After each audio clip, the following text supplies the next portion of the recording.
Saturday 5. Join us every Saturday from 8 p.m.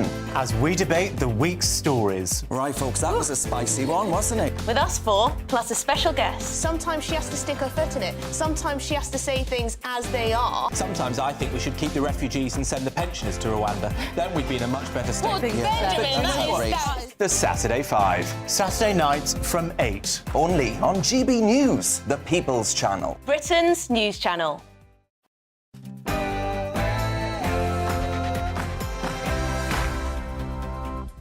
Well, a very good afternoon, everybody. It's Patrick Christys here for GB News. I will be with you as ever for the next 3 hours, but here is what I've got in the next 60 minutes. And we go in with the Archbishop wading in. Welby, isn't he, saying that this Rwanda scheme and the illegal migration bill is essentially immoral? Should we abolish the House of Lords? Should the Archbishop stay out of politics? In other news, though, Prince Harry, yes, that's right, he's back in court. No, not for that. These bombshell revelations just keep coming from his court case, this time against the Mirror Group newspapers. They've apologised to him. Find out what for later this hour.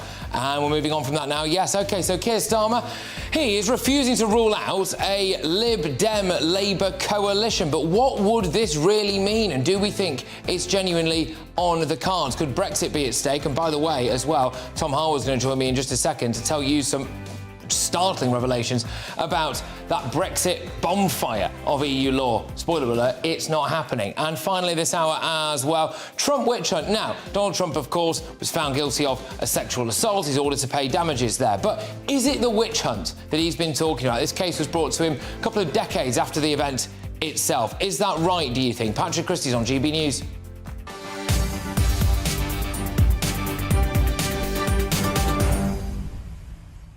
I'm going to have loads more. In fact, in just a few moments' time, I'm also going to be talking to Lawrence Fox about Andrew Bridgen joining the Reclaim Party. That should be interesting. But get your emails coming in thick and fast. gbviews@gbnews.uk. In light of the monumental battle that our government is having to get that illegal migration bill through the Lords, should we abolish the Lords and should the Archbishop stay out of politics? gbviews@gbnews.uk. Now, though, it's your headlines.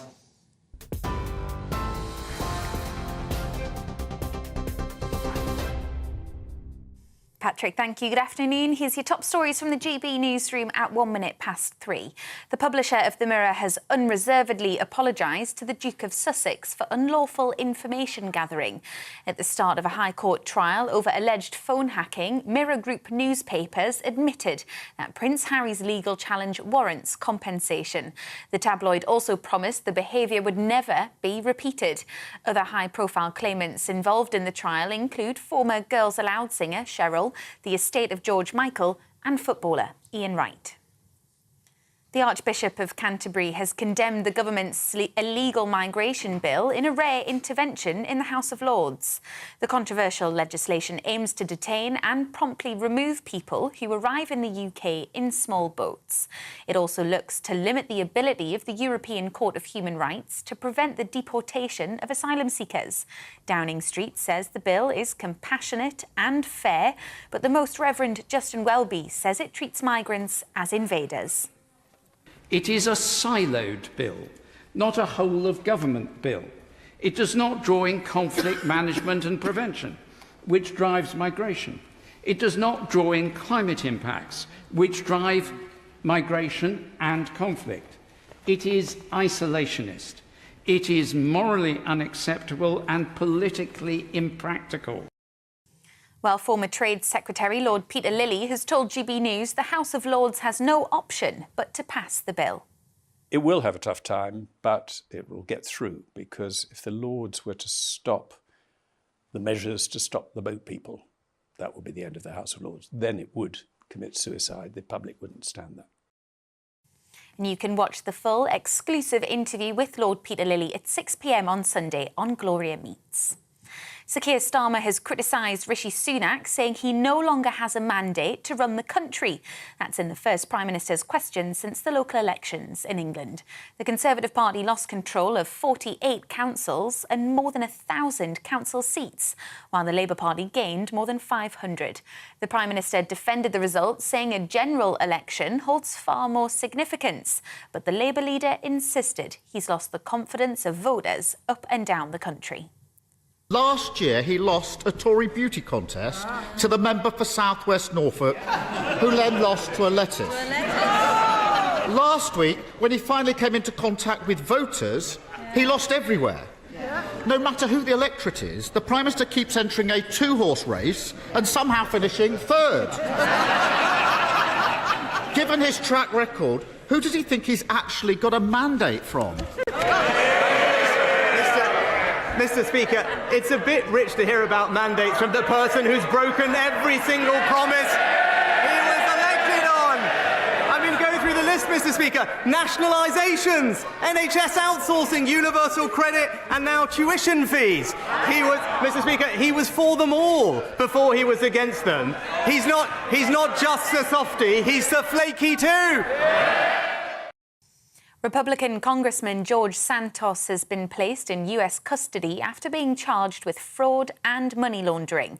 The Justice Department says the 34-year-old used campaign funds to purchase designer clothes and pay off personal debt. Mr. Santos also allegedly applied for unemployment money while being employed and running for Congress. He's expected to appear in court in New York later. In Pakistan, almost 1,000 supporters of the former Prime Minister Imran Khan have been arrested since clashes with police began yesterday. The former cricketer was arrested by anti-corruption police, and local media are now reporting his former Secretary-General has also been taken into custody. Over 130 police officers have been injured, 25 police vehicles have been set alight, and dozens of government buildings looted in the Punjab province. A charity is warning poor diabetes care could be linked to more than 7,000 excess deaths in England last year. Diabetes UK says the figure is 13% higher than pre-pandemic levels and could be due to the backlog in routine care. The charity has also found less than half of 11,000 people living with the condition have received all of the necessary checks over the past 2 years. You're up to date on GB News now. It's back to Patrick.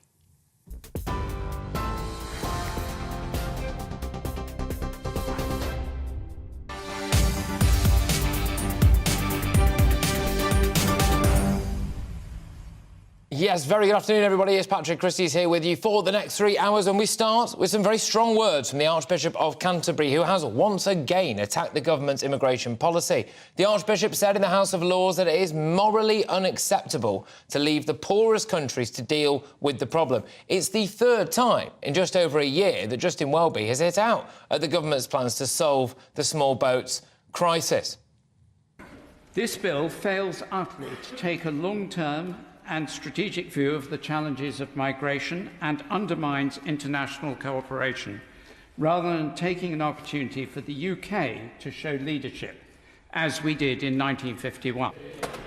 Even if this bill succeeded in temporarily stopping the boats, and I don't think it will, it won't stop conflict or climate migration. The IPCC forecasts that climate change by itself, let alone the conflicts it's already causing, will lead to at least 800 million more refugees a year in total by 2050. I urge the government to reconsider much of the bill, which fails to live up to our history, our moral responsibility, and our political and international interests. Well, the emails are already flooding in thick and fast on this. It opens up a few points of discussion for us, doesn't it? Should the Archbishop just stay out of politics? I mean, at the end of the day, the numbers of people attending Church of England services around the country are in steep decline. He got it catastrophically wrong when it came to the lockdowns and allow people to go without worship in person for a very, very long period of time. Some would argue he needs to get his own house in order before he starts dishing it out on government policy. There is the wider discussion about the House of Lords in general, isn't there? And are they getting too involved in legislation? Should they be scrapped? Or are they just fulfilling their duty, really, as indeed the checking chamber? But our Deputy Political Editor, Tom Harwood, joins me now. Tom, what appeared to me there to be, an attack on this bill from the Archbishop, but no real solutions. No, it's interesting. There are different approaches being laid out in the House of Lords at the moment. There were... I mean, we have to say that the Archbishop didn't go as far as, for example, Lord Panic of the Lib Dems, who wanted to throw out the bill in its entirety.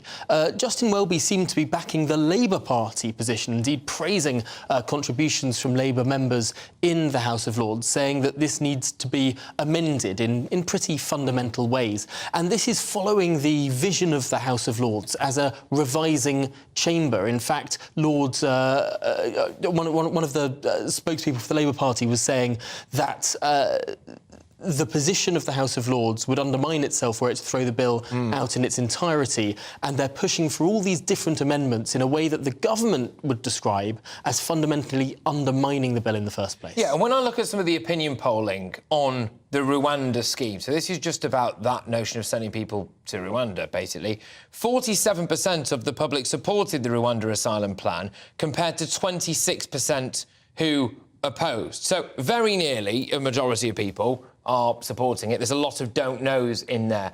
And when you look at it like that, and then it's been proposed through the Commons, and it's got through the Commons, then it gets to the Lords, actually, should people like the Archbishop be standing up and having such strong opposition to it and blocking it or trying to block it and knock it back? I mean, you could legitimately say it is against the will of the people. Well, this is exactly what the Home Secretary has been pointing to, and indeed the new Justice Secretary has been pointing to in an article that they co-wrote overnight. And they used this phrase, the will of the people, within that article when talking about the importance of stopping the boats and this illegal migration bill.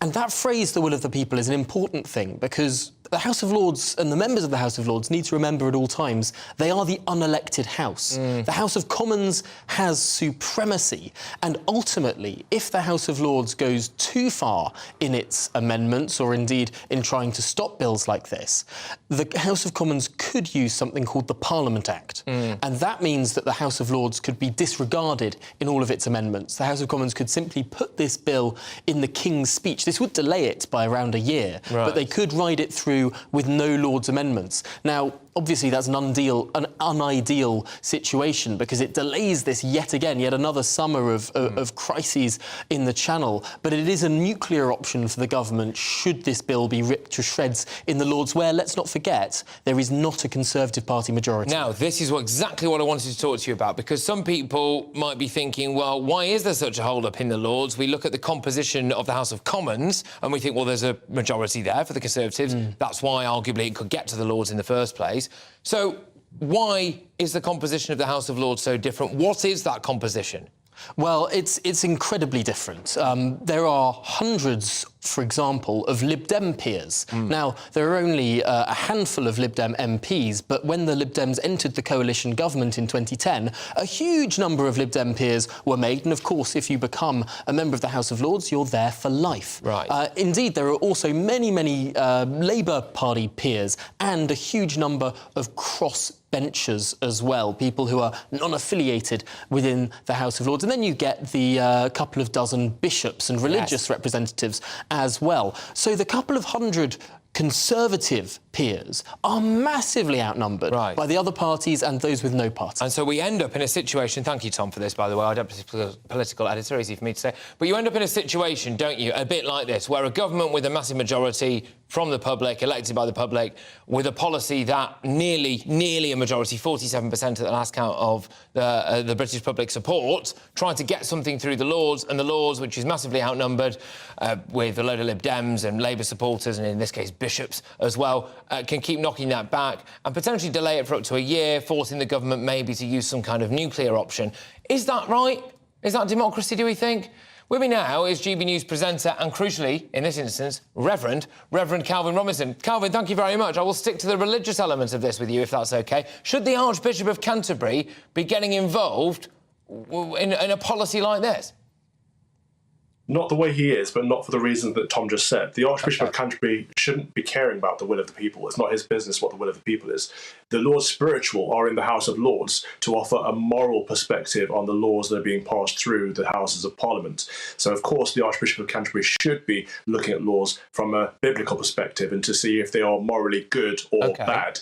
But the problem there is that he's judging this as bad. And I would say what's actually happening here is we have people traffickers, we have drug smugglers, we have lots of horrible people shipping people dangerously over the channels. So we should be, first of all, stopping the illegal smugglers, and secondly, but more importantly, protecting the vulnerable people that are coming over illegally. We should be providing safer avenues for that to happen. And this is what the Rwanda scheme is all about. It's all about stopping that illegal migration across the channel. So it's a moral good, actually.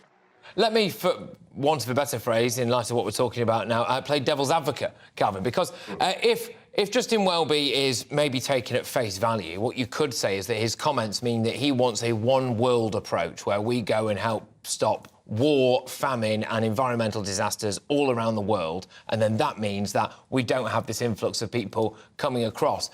From that perspective, is that not the moral, biblical view to have?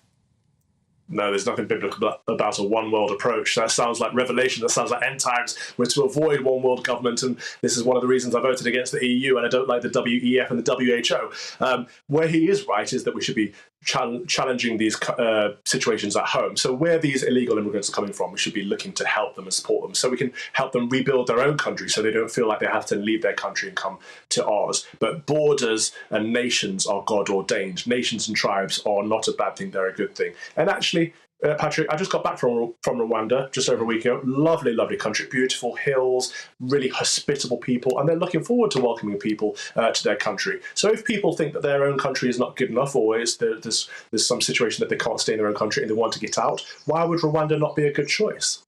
Yeah, indeed. And actually, apparently the Archbishop of Rwanda actually is okay with this policy. He is a refugee himself. He's a refugee himself, and he thinks that this would be absolutely fine. So I think that is an interesting element to be had here. Calvin, is there actually a place for bishops in the House of Lords? Because they will probably just say that anything that they are saying is down to their interpretation of the Bible, and I suppose that gives them quite a lot of power. I mean, with respect, the reason why we are focused so much on Justin Welby now is because the Labour Party or the Liberal Democrats can now say exactly what Barry Gardiner said on this very channel earlier on today, which is, who am I going to look to my morals for? Is it going to be Suella Braverman or is it going to be the bishops? And I think I know the answer to that. And Justin Welby has allowed that to happen. It should be the bishops that we look for moral guidance from, and they should be rooted in Scripture. The problem we have right here is they have these woke, liberal, progressive bishops who are looking more at societal norms and this idea that, of course, our borders should be open and we should be welcome for everyone to come, regardless of the amount of resources or regardless of whether that's helpful or not to the nation and to the people coming to the nation. That's the sad fact of the matter, is that Justin Welby and his peers are what I would call woke, but other people might call liberal progressives, and they should be looking for their answer in the Bible and not in their friends around them, their fellow Etonians who say, you know, of course it's a great thing. Let's denounce Conservative policy because the Conservatives are wicked and bad. That's a mistake. And it means that people are no longer going to look at the bishops for moral guidance because they're not offering it. OK, look, Calvin, thank you very, very much. There's Calvin Robinson there, who's GB News presenter and Reverend. I am going back now to Tom Harwood, our deputy political editor, because, Tom, you have a little bit of breaking news for us today. Absolutely. In the last minute, a written ministerial statement has been published by the Trade Secretary, confirming a pretty fundamental U-turn by this government on what is known as the retained EU law bill. What this means in plain English is that, unlike the bill as described by Jacob Rees-Mogg when he laid it down before the House of Commons, it was meant to get rid of those remaining 3,000 to 4,000 pieces of EU law that are still on our statute books. It was meant to sunset them and get them off our statute books by the 31st of December. The government has changed its mind now. That is no longer happening. Instead of thousands of EU laws being washed away by the end of the year, only around, I understand, 500 to 600 of them will be got rid of, with thousands remaining on our statute books many years after we've left the European Union. How significant is this, Tom? This has literally just dropped now. How significant is this then for Brexiteers? Is it in terms of a government U-turn? Is it in terms of just how will it affect our day-to-day lives? Well, Brexiteers will be fundamentally concerned by this because, of course, one of the concerns that Brexiteers have is that the opportunities of Brexit have not yet been seized. We have left the European Union. There is a little bit more friction between trading between the continent and the UK now. That's on the bad side of the ledger. But the good side of the ledger was the things that we could do differently, the laws that we could change, the opportunities that we could seize. The fact is that this government is now reducing its ambition on that side of the ledger, only removing and changing a few hundred of those EU laws instead of several thousand of those EU laws. Why? What I understand is this is about capacity and time. The civil service say going through all of those laws would take too much time by the end of the year and it would be too labour intensive. Now, of course, we've had this discussion before on GB News. I've interviewed Jacob Rees-Mogg about it, and he says that this is really sour grapes from the civil service, that they should be going through every single one of these laws, and it's not an impossible task. But it does seem that the civil service does say that this is going to be too much work to do by the end of the year. The fear, however, for Brexiteers is that if this Parliament, with its Conservative majority, doesn't get rid of these EU laws, they may well remain on our statute books forever, because if they pass to a new Parliament, perhaps with a different composition of the House of Commons, there'd be no impetus to change them. That arguably would properly be Brexit in name only. Do we have any steer as to what laws are going to be biffed? So I understand that each department has made their representations to the new Business and Trade Department to have which laws that they want specifically on the face of the bill. The way it's changing is that on the face of the bill, instead of this line saying all EU laws will fall away by the end of the year, they will specify in name which EU laws will fall away. So instead of all of those falling away apart from those which are specifically retained, it will be all of them retained apart from those that are specifically... But then can we have a massive debate on those individual laws? So is this something that we're going to see in the House of Commons now? This is just going to dominate it, or you can't get rid of that law, you can't get rid of that law? We certainly are. This is actually something that the House of Lords has been pretty vocal on in the last few months, saying that they want more legislative scrutiny for this process. So now the Parliament, because these laws will be on the face of the bill, there will be legislative scrutiny for each of these individual... Every single law? For each of these hundreds of laws, there will be legislative scrutiny. Grief. Right, well, that's what we're doing for the next 6 months, then, clearly. Thank you very much, in a way, Tom. I'll see you in the next hour. Hopefully there'll be some good news. Anyway, that's our Dempsey Blue Glad to Tom Harwood there. That is the breaking news. He'll be back to talk about that as we get more info. Thank you very, very much, Tom. Right, OK, so now the Reclaim Party has got its first MP. That's right, Andrew Bridgen has joined them after he was kicked out by the Conservatives. I will be talking to Lawrence Fox about this very, very shortly. Of course, he is of the Reclaim parish. I'm Patrick Christys on GB News, and this is Britain's news channel. I joined GB News because I was sick and tired of not hearing my views being represented, not just mine, but so many people that I knew and spoke to. I just couldn't get my voice out there. I couldn't say anything. I couldn't do anything. Whatever the narrative was, I kind of had to follow it. GB News is there to provide a voice for those who have been ignored by the establishment media. We think different things. We've got a different style. GB News is here to be optimistic and positive about the future. It's real kind of dynamic and flowing, with the audience very much at the heart of it, like a big family. Here at GB News, we talk about the things that matter to you. Hearing the voices from right across our towns and cities, especially our towns. All sides of the argument represented with a heavy dose of opinion. We're on a mission here to make a difference. And the GB News family really is here for you, and whatever time of day you can watch or listen. Britain's watching. Britain's watching. We're proud to be GB News. The People's Channel. Britain's news channel. Westminster is going around in ever-decreasing circles, followed by the media. Britain is broken. How on earth did we get into this mess? But more importantly, how do we get out of it? Join me at 7 p.m, Mondays to Thursdays on Farage, here on GB News. We will have open, rational debate. We've got to work out how Britain moves forward from this. Join us here on GB News, the People's Channel. Britain is watching. You've probably seen politicians interviewed 1,000 times, but we do it differently. We find out who they really are, we don't shout, we chat, and hopefully we bring a bit of light, not just heat. Did you know, All Kate sorts of Moss? women, apparently. Do you have a pair of jeans or a pair of jeans? No, of course I don't. What would I do with them? My friends are like, oh my God, what's she doing now? Join me every Sunday at 6 for Gloria Meets, only on GB News, the People's Channel, Britain's news channel. I'm Jacob Rees-Mogg, the Member of Parliament for North East Somerset and a former government minister. For years, I've walked the corridors of power in both Westminster and the City of London. We need to have the arguments, the discussions on how we make it better. Crop failures, famine, war, suffering on a scale completely unimaginable. We are putting the cart before the horse. As Charles I said at the scaffold, he was the true defender of liberty. Yeah, I've completely derailed the conversation. Join me Monday to Thursday at 8 p.m. on GB News, Britain's news channel.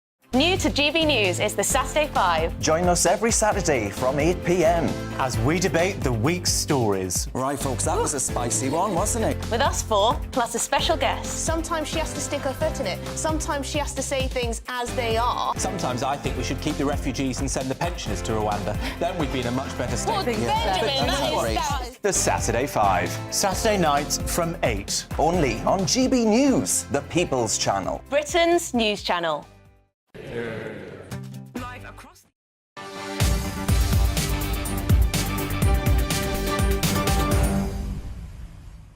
Well, less than a month after Andrew Bridgen was kicked out by the Conservatives, he's now joined a new party and made history at the same time, actually. He's become the Reclaim Party's very first MP. Now, Bridgen was expelled by the Tories after he appeared to describe the vaccine rollout as the biggest crime against humanity since the Holocaust. Now, Bridgen criticised his old party when he spoke to GB News presenter Andrew Pearce a little bit earlier on today. I haven't lost my Conservative values. I think the Conservative Party currently I find unrecognisable. I would challenge you, Andrew, as the great Tory boy you are, to tell me one Conservative thing this government has achieved with an 80-seat majority. It's by far the least Conservative government I've ever served in, and I think it's a huge opportunity lost. I think the Conservative Party has lost its way. It no longer is relatable to the hopes and aspirations of the people. And I think Parliament's lost its way. We seem to have a uniparty. There's no real opposition. And what we do know is that anyone that speaks out against the narrative, as I have done, will be cancelled. I believe we should have a Parliament that legislates for the people. What we've now got is a Parliament that creates problems for the people. And that can't be tolerated. We need to reclaim our democracy, Andrew. Well, there we go. He was talking to Andrew Pearce earlier on to the point. Now, the leader of the Reclaim Party is, of course, Lawrence Fox, who is, yes, a GB News presenter, and he joins me now. And there he is. Good stuff. So, Lawrence, you must be a happy man. You have got an MP. Yes, can I just quickly start, Patrick, by correcting this constant media repudiated narrative that Andrew Bridgen in any way compared the rollout of the vaccine to the Holocaust. He was indeed quoting a Jewish researcher who said that it was the worst thing that happened since the greatest crime against humanity since the Holocaust. And, you know, the problem with the media at the moment is if you repeat the same lie often enough, it starts to become the truth. So, yes, I'm absolutely thrilled that Andrew has joined us. We are setting fire to the middle of England here, and I have offered people, and we've worked very, very hard to do this, we're giving people, those very disaffected people, the silent majority, we're giving you a chance now to support Andrew Bridgen in his war against the Conservative Party who are trying to deprive North West Leicestershire of their own MP. So do you think he's got much of a chance of remaining as North West Leicestershire's MP then? Because obviously, as you will know, sometimes the smaller parties, when push comes to shove and it's just people and their pencil and a ballot at the polling booth, sometimes they just go for what they know, don't they? And in this case, what they know will be the Tories. Well, I mean, if you look at the council results in North West Leicestershire, Andrew Bridgen absolutely did not want this information to become clear at this point, which is why we've had to move things forward. Andrew Bridgen wanted to campaign as a Conservative because he is a Conservative. And the Reclaim Party have no interest in the politics in that way. What we want is for Andrew Bridgen to continue to serve his constituency and not have the Conservative Party deprive his constituents of the best MP they've ever had. OK, so what kind of ticket will he be standing on then? Well, what is Reclaim all about? Reclaim is all about saying the things that are commonsensical that everyone already knows, and it's about overstepping these absolutely supernatural and supranational organisations like the WHO and the European Union and the climate lobby, who are bringing in policies which have absolutely nothing to do with what we voted for. You know, we have enough problems in this country without having to go on some perilous pursuit of net zero, where the climate crisis is a fabrication in the same way as the pandemic was, and we also are going to be very strong on borders. You cannot have a welfare state with open borders. It is absolutely impracticable. So we're going to be saying the things that every normal-minded, commonsensical Briton thinks, and we're going to be saying them in Parliament, and we're going to be saying them with Andrew Bridgen. OK, and look, obviously my views on this are pretty well documented, but for the sake of it, Lawrence, I do have to ask you, I mean, do you think that there's any potential pushback when Andrew Bridgen takes to his feet in the House of Commons, having had a bit of a number done on him by the Conservative Party, it's fair to say, will what he has to say actually have any cut-through? Well, listen, it's a very long process. 3 years ago, I was sat on a roof of a hotel bar drinking margaritas as an actor. And 3 years later, I sat watching the first Prime Minister's Question Times with a Reclaim Party MP in Parliament. So it's all up to us, guys. It's up to the people of this country to go, I've put us here, Andrew Bridgen has put us here, and it is up to us to get behind him and support him, to innovate that vote, the 10% of the vote in one of the biggest Brexit voting seats in the country, and to get everybody out. Because this is your chance. There's so many WhatsApp groups, so many Twitter things, so many everything, of people saying we need change. This is your opportunity for change. Get behind it. OK, now, look, clearly the tweet that was put out, Andrew Bridgen has gone on this channel and on record numerous times and said that he doesn't have access to his own Twitter account. He didn't have the code, so it was put out in conjunction with his local Conservative association. Therefore, it was approved by people other than him. As you've rightly pointed out at the top of the show there, he also says that he was simply quoting actually a Jewish individual about all of this. So those are his lines. If that can result in someone being booted out of a national party, a major party, the party that currently holds the keys to Downing Street, do you think that is a concerning thing, frankly, for the rest of us as well in society?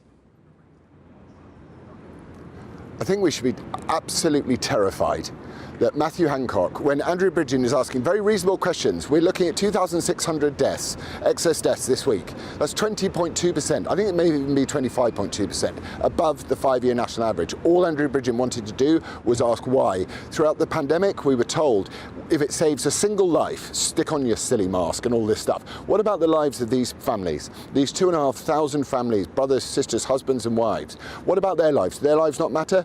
Do we not need to look at what happened to them? Andrew Bridgen is asking the questions that every single Conservative or so-called Conservative MP should be asking. And for the treatment that he received at the hands of the absolutely appallingly libelous former Health Secretary Matthew Hancock, by the way, which we have launched a libel claim today against, for calling him an anti-Semite, is the most egregious abuse of parliamentary privilege. But fortunately, he shared it on Twitter, which doesn't allow for parliamentary privilege. And I can tell the people of this country, if you want to get behind, if you want to say anything to Andrew Bridgen in a message of support, or you want to hold Matthew Hancock to account, I would say, go to the Bad Law Project, go to the Reclaim Party, find the link, get behind. We've had the crowdfunder running for just over an hour. We're £10,000 in. Right. We're going to hold this government to account. It's the last thing we do. Just quickly, Lawrence, one of Andrew Bridgen's very key points was that the Conservative Party that he sees before him today is not the Conservative Party that he joined. It's not the Conservative Party, in his view, that many people voted for. Therefore, he has not shifted. The party has shifted around him. If that is the case, surely you must be talking to other Tory MPs who fancy joining your party as well, are you? Absolutely, this is just the very, very beginning.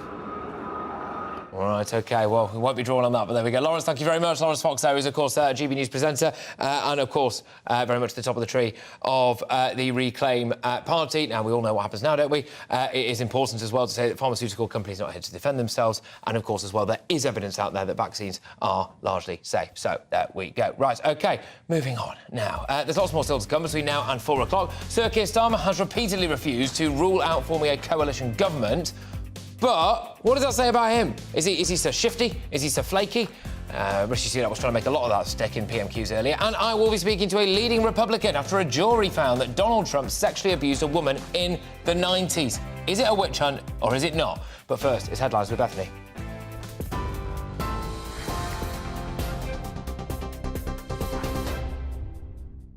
Patrick, thank you. Here's your latest headlines at 3:30. Government plans to remove 4,800 EU laws from the UK statute book by the end of this year have now been scrapped.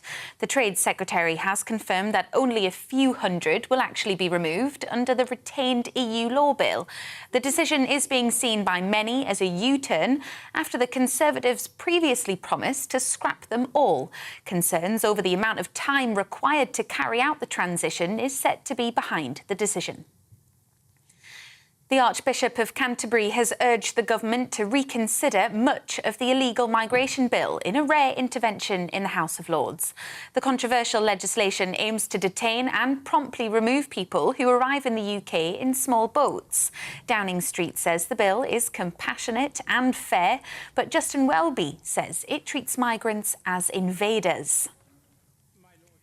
The publisher of The Mirror has unreservedly apologised to the Duke of Sussex for unlawful information gathering. At the start of a trial over alleged phone hacking at the High Court, Mirror Group newspapers admitted that Prince Harry's legal challenge warrants compensation. The tabloid also promised the behaviour would never be repeated. And the Republican Congressman George Santos has been placed in US custody after being charged with fraud and money laundering.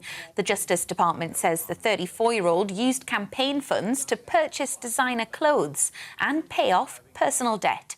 Mr. Santos also allegedly applied for unemployment money while being employed and running for Congress. He's expected to appear in court in New York later. You're up to date on TV, online, DAB+ radio and on TuneIn. This is GB News.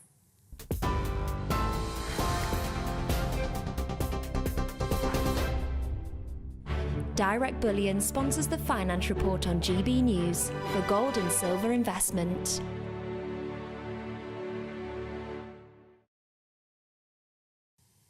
Back to Patrick in a sec, but first here's a quick snapshot of today's markets. The pound will buy you $1.2647 and 1.1504 euros. The price of gold is £1,610.75 per ounce, and the FTSE 100's at 7,732 points. Direct Bullion sponsors the Finance Report on GB News for gold and silver investment.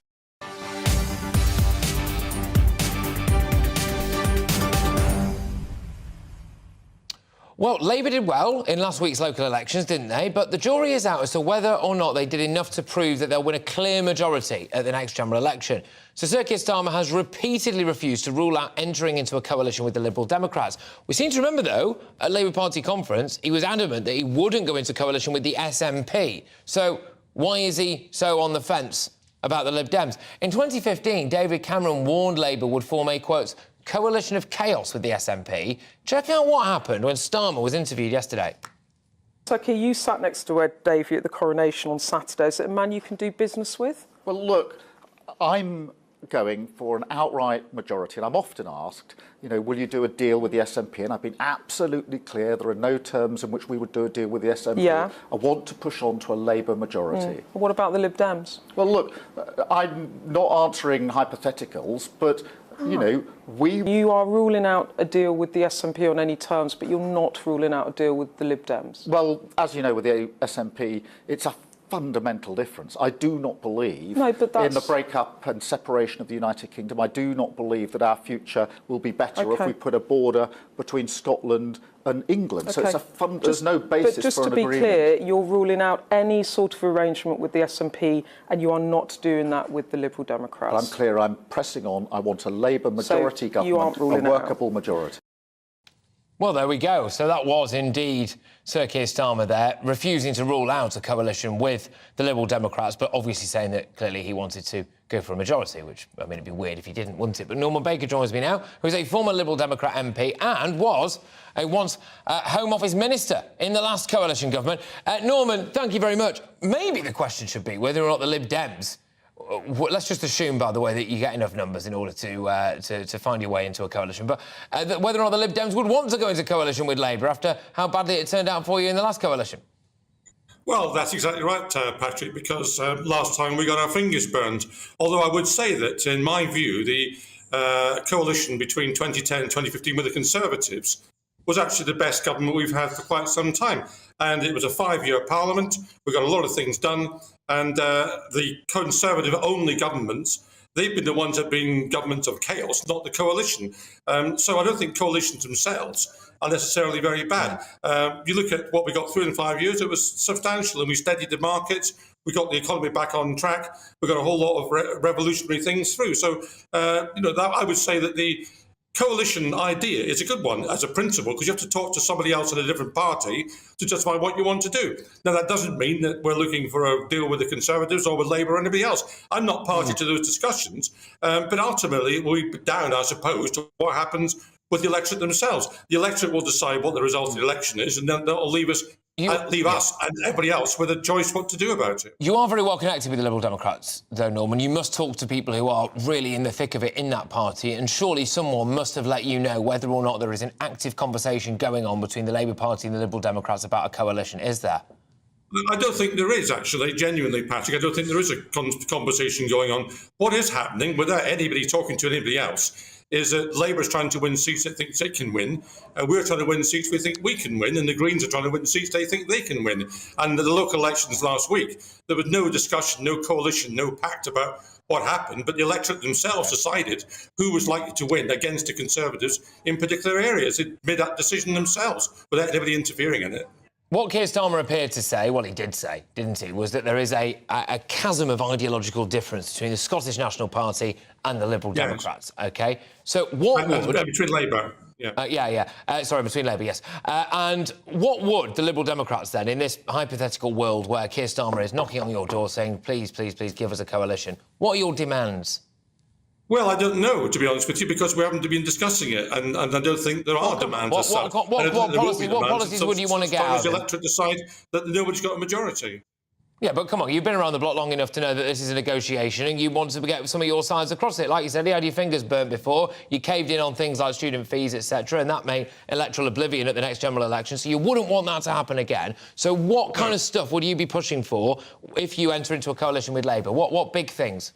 Well, I can genuinely say, Patrick, we're not pushing for anything at the moment. As far as I know, there are no discussions going on. If the electorate decide on election day that no party is a majority, we'll take stock of what the numbers are and see where we are from then. If, for example, there's a bare majority of one for a Lib Dem Labour arrangement, that's an entirely different situation from a majority of 150. And it also might be the case, of course, that the majority of Conservatives and Liberal Democrats and not Labour and Liberal Democrats. In 2010, there was a majority could be put together by two parties, Tories and Lib Dems.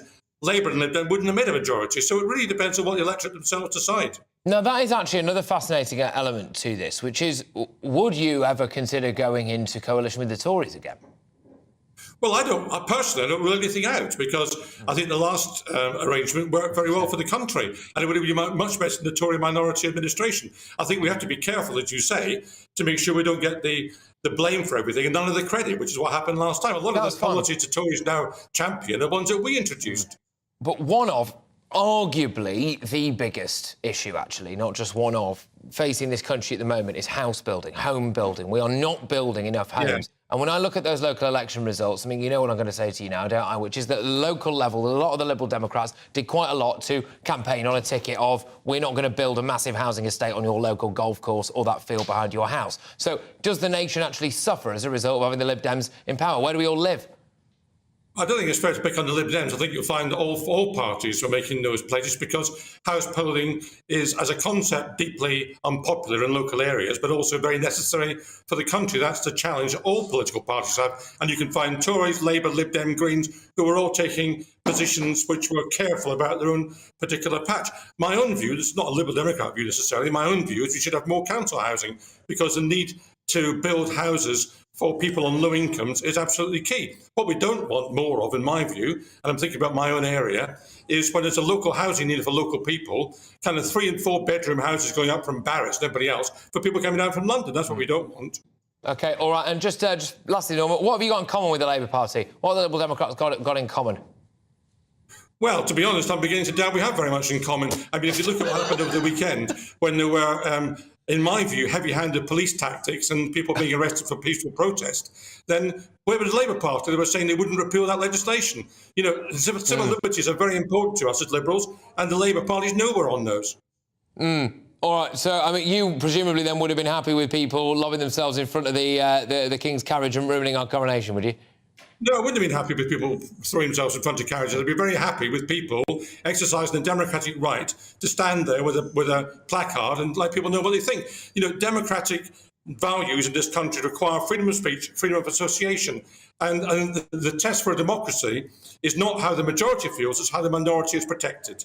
OK, and sorry, I said very lastly, I just lied to you. One more, if that's all right. It's on this whole Brexit issue, which is that on the day that we are now seeing that there's this supposed bonfire of EU laws is just not going to be a thing at all, and we might get a few hundred repealed, but they're all going to have to go through the Commons anyway, and then the Lords, and so that probably won't happen either. What do you think that the idea of the Liberal Democrats being anywhere near Downing Street again would probably mean a second referendum? Well, no, I doubt it very much indeed. I think that's passed. And what I would say is I think Brexit has not been good for the country. It's dogmatic, by the way, for Jacob Rees-Mogg and people to say we should just get a very single law. Some of these laws in the EU, quite a lot of them actually, were generated by this country. We were quite effective in persuading other countries to take our views on things. So some of these EU laws are British laws that we've created for other people. All right, Norman, thank you very much. Always enjoy our chats. There's Norman Baker there, who's a former Lib Dem MP and was a Home Office Minister in the last coalition government. And that is important, actually, given the context of what we're talking about. Keir Starmer refusing to rule out some kind of coalition with the Liberal Democrats. I did have Peter Edwards on a couple of days ago, I think it was, actually, and he was a big Labour man, and he was saying that what the Labour Party should do right now is just rule it out. Kill it stone dead and just say, no, we're outright going for a majority. Keir Starmer's kind of doing that, but not quite, is he? I am aware now that I look like I've got a Liberal Democrat tie on, but there we go. Right, moving on. Donald Trump says it's a disgrace that a jury found that he sexually abused a woman. But where does this leave his hopes of becoming president again? And he's saying it's a witch hunt. Do you think it is a witch hunt? We'll delve into this very shortly. I'm Patrick Christys on GB News, Britain's news channel. I joined GB News because I was sick and tired of not hearing my views being represented, not just mine, but so many people that I knew and spoke to. I just couldn't get my voice out there. I couldn't say anything. I couldn't do anything. Whatever the narrative was, I kind of had to follow it. GB News is there to provide a voice for those who have been ignored by the establishment media. We think different things, we've got a different style. GB News is here to be optimistic and positive about the future. It's real kind of dynamic and flowing, with the audience very much at the heart of it, like a big family. Here at GB News, we talk about the things that matter to you. Hearing the voices from right across our towns and cities, especially our towns. All sides of the argument represented with a heavy dose of opinion. We're on a mission here to make a difference. And the GB News family really is here for you, and whatever time of day you can watch or listen. Britain's watching. Britain's watching. We're proud to be GB News. The People's Channel. Britain's news channel. Westminster is going around in ever-decreasing circles, followed by the media. Britain is broken.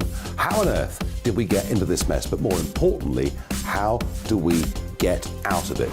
Join me at 7 p.m, Mondays to Thursdays on Farage, here on GB News. We will have open, rational debate. We've got to work out how Britain moves forward from this. Join us here on GB News, the People's Channel. Britain is watching. You've probably seen politicians interviewed 1,000 times, but we do it differently. We find out who they really are, we don't shout, we chat, and hopefully we bring a bit of light, not just heat. Did you know Kate Moss? Apparently. Do you have a pair of jeans or a pair of jeans? No, of course I don't. What would I do with them? My friends are like, oh my God, what's she doing now? Join me every Sunday at 6 for Gloria Meets, only on GB News, the People's Channel, Britain's news channel. I'm Jacob Rees-Mogg, the Member of Parliament for North East Somerset and a former government minister. For years, I've walked the corridors of power in both Westminster and the City of London. We need to have the arguments, the discussions on how we make it better. Crop failures, famine, war, suffering on a scale completely unimaginable. We are putting the cart before the horse. As Charles I said at the scaffold, he was the true defender of liberty. Yeah, I've completely derailed the conversation. Join me Monday to Thursday at 8 p.m. on GB News, Britain's news channel. New to GB News is the Saturday 5. Join us every Saturday from 8 p.m. as we debate the week's stories. Right, folks, that was a spicy one, wasn't it? With us four, plus a special guest. Sometimes she has to stick her foot in it. Sometimes she has to say things as they are. Sometimes I think we should keep the refugees and send the pensioners to Rwanda. Then we'd be in a much better state. Well, Benjamin, that is... The Saturday 5. Saturday nights from 8. Only on GB News, the People's Channel. Britain's news channel.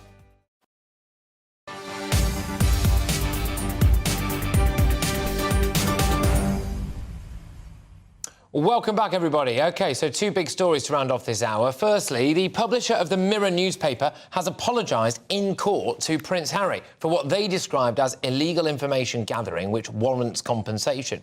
Prince Harry is among a group of high-profile figures suing the Mirror Group newspapers over claims of phone hacking. I'm going to go now to our national reporter, Paul Hawkins, who is outside the High Court for us. Paul, thank you very much. What are these latest developments? It seems to be coming through thick and fast. Yeah, so that's the big one so far today, Patrick, that admission by Mirror Group newspapers that there was some evidence that third parties were used to illegally obtain information about 3 of the 4 claimants, and that they've apologised for that and said that warrants some form of compensation. They still continue to deny phone hacking allegations, but they are saying that third parties, i.e. private investigators, were involved. So that's the big bombshell today.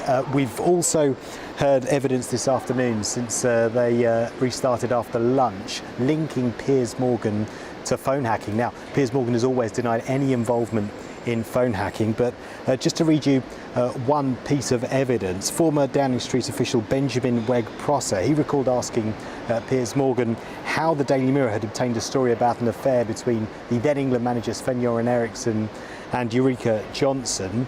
Mr. Morgan asked Mr. Prosser which network provider he used for his mobile phone, and then told him the default PIN for that network, and then explained the default PIN numbers were well known and rarely changed, which is how mobile phone messages could be accessed remotely.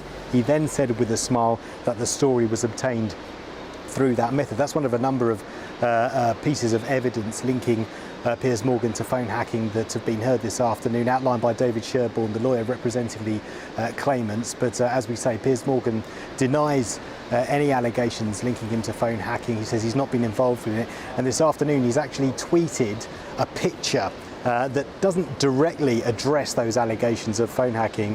It's simply a picture of South Park with what looks like a caricature of Prince Harry and the Duchess of Sussex with him, Meghan, and they're kind of holding up placards saying one thing about privacy and the other one saying leave us alone. So he's kind of posted a cryptic message, but he's not directly addressed those allegations of phone hacking, which the Mirror Group newspaper continues to deny, although in the past it has made some limited admissions over obtaining information illegally and has had to cough up hundreds of thousands of pounds in compensation. But this is just the first day of a trial that's expected to last 6 to 7 weeks, and in we think the first week of June, certainly in early June, we're expected to hear from Prince Harry, who will be in the witness stand himself, giving evidence during this trial, becoming the first senior royal to give evidence in a courtroom since the 19th century.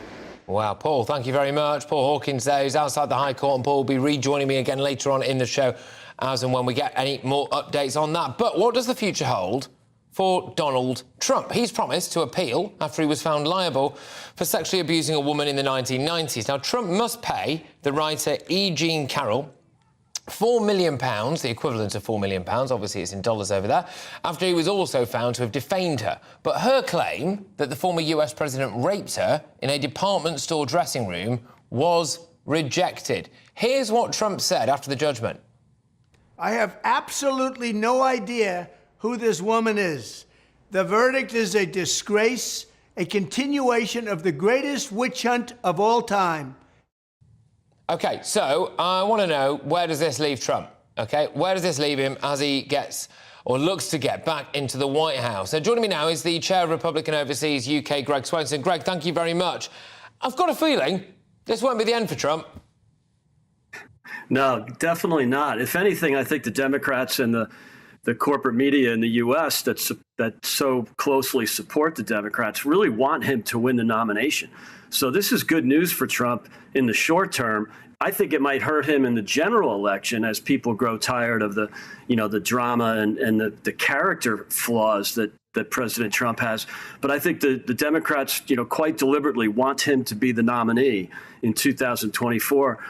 They have the impression that he could actually lose to Biden, which I think is amusing and a lot less likely this week or that versus last week. So it's a bit of a gamble on the Democrats' part. I mean, what will it do, do you think, though, for Trump's actual electoral chances? Because I'm looking at it's getting a shockingly small amount of media coverage in America as tens of thousands of people pour over the Mexican border into America on what appears to be a near weekly or monthly basis. Rumblings that this might become a daily occurrence as well. And I can't help but wonder whether or not the same issues that Trump won on the first time around exist now, but are worse, and so it's a gift for him, isn't it? Absolutely, Patrick. I mean, it's really frightening. And it's not tens of thousands. It's hundreds of thousands. It's 6 million since Biden took office and opened up the border.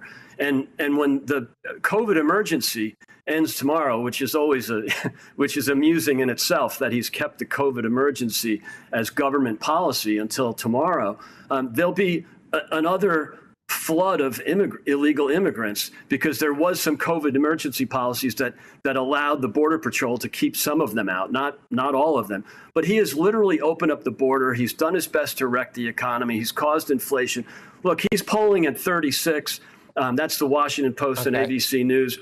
On economic issues, he's polling in the low 30s and losing to Trump in terms of hypothetical general elections. So even with the Trump dramas, but Biden's in a really difficult position. But I mean, there are rather lots of dramas, and I'm paraphrasing, I'm not using exact legal terminology, right? But at the next election, if Trump stands, the Biden administration will say along the lines of, this guy is corrupt and is a sexual predator. And those are two things that normally would rule you out of any election. Yeah, I mean, two things, Patrick. One, you're right, and I think it does mean it could cost President Trump a few points. There's no doubt about it.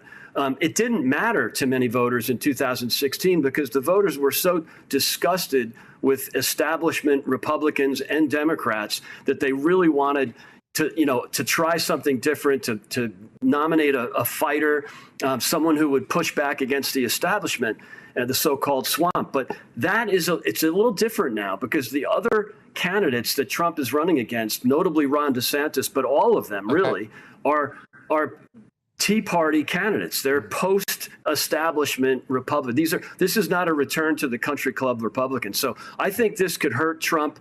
This news can hurt Trump in the general election. It probably helps him in the near term, but it's still way too early. And you had news today, about the Biden family cartel receiving payments from CCP-related companies. That's going to hurt Biden. I think any Republican will beat Trump in 2024. Greg, thank you very much. Thank you very, very much. Greg Swenson there, who is the chair of Republican Overseas. Right, in the next hour, the government bombshell report. This has scrapped plans to ditch 4,800 EU laws. And should the Archbishop of Canterbury be getting involved in the Rwanda deal? Patrick Christys on GB News.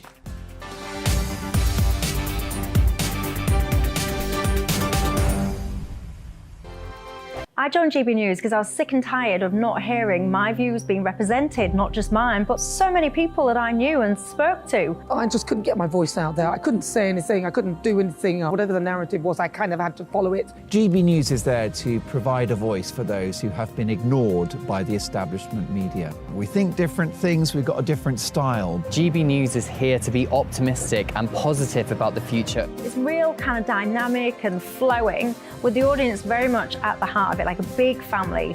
Here at GB News, we talk about the things that matter to you. Hearing the voices from right across our towns and cities, especially our towns. All sides of the argument represented with a heavy dose of opinion.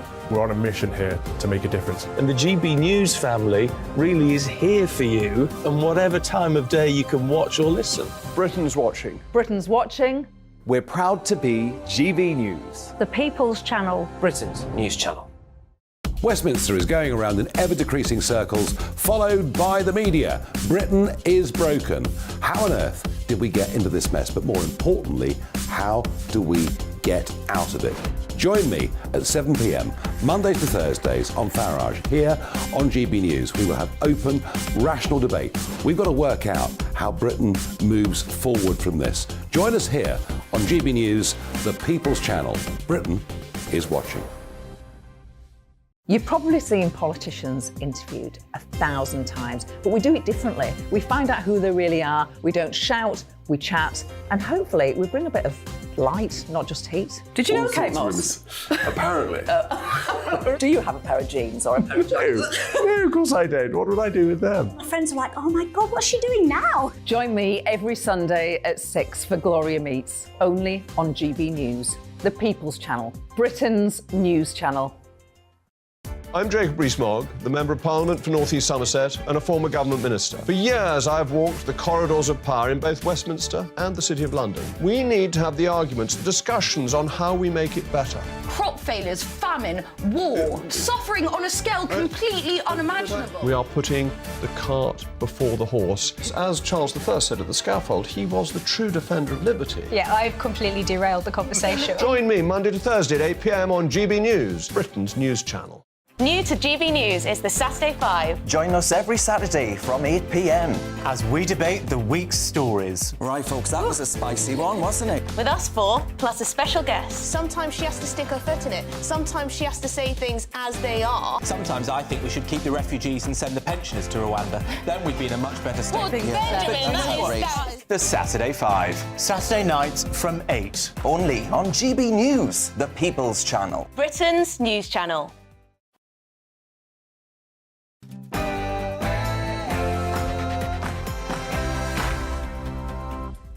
Good afternoon, everybody. It's 4 p.m. and you are watching and listening to Patrick Christys on GB News. Here's what's on the menu this hour, and we start with that news that broke just moments ago. Yes, forget that bonfire of EU law. The Tories have backed down again, and we were supposed to be scrapping around 4,800 EU laws. Supposedly, that's not happening. Find out much more information on that very shortly with our Deputy Political Editor, Tom Harwood. But we're also going to be talking about this other big political story, of course. So the Archbishop of Canterbury, Justin Welby, has waded in on government migration policy yet again.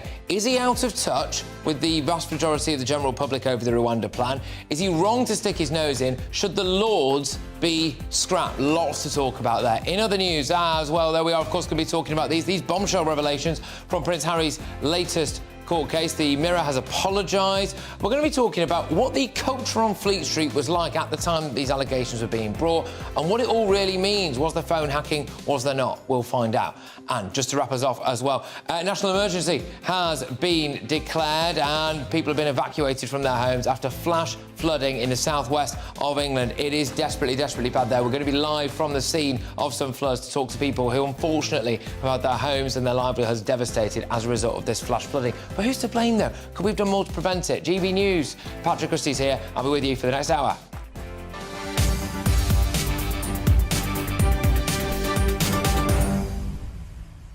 Emails thick and fast today, please, people. gbviews@gbnews.uk. I think I'm going to ask you to get in touch about Archbishop Welby. Is he wrong to essentially call the illegal migration bill immoral? Do you think that is beyond his wheelhouse and he should be busting out of that? gbviews@gbnews.uk. Now there are headlines with Polly.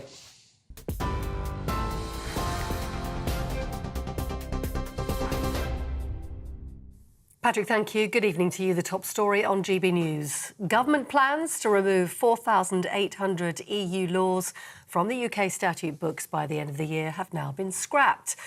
The Trade Secretary has confirmed that only a few hundred will actually be removed under the retained EU law bill. The decision is being seen by many as a U-turn after the Conservatives previously promised to scrap them all. Concerns over the amount of time required to carry out the transition is said to be behind the decision. Well, Sir Keir Starmer has criticised Rishi Sunak today, saying he no longer has a mandate to run the country in the first Prime Minister's questions since the local elections in England. The Conservative Party lost control of 48 councils and more than 1,000 council seats, while the Labour Party gained more than 500. The Prime Minister defended the results, saying a general election holds far more significance. But the Labour leader insisted that the Prime Minister has lost the confidence of voters up and down the country. Last year, he lost a Tory beauty contest to the member for South West Norfolk, who then lost to a lettuce. Last week, when he finally came into contact with voters, he lost everywhere.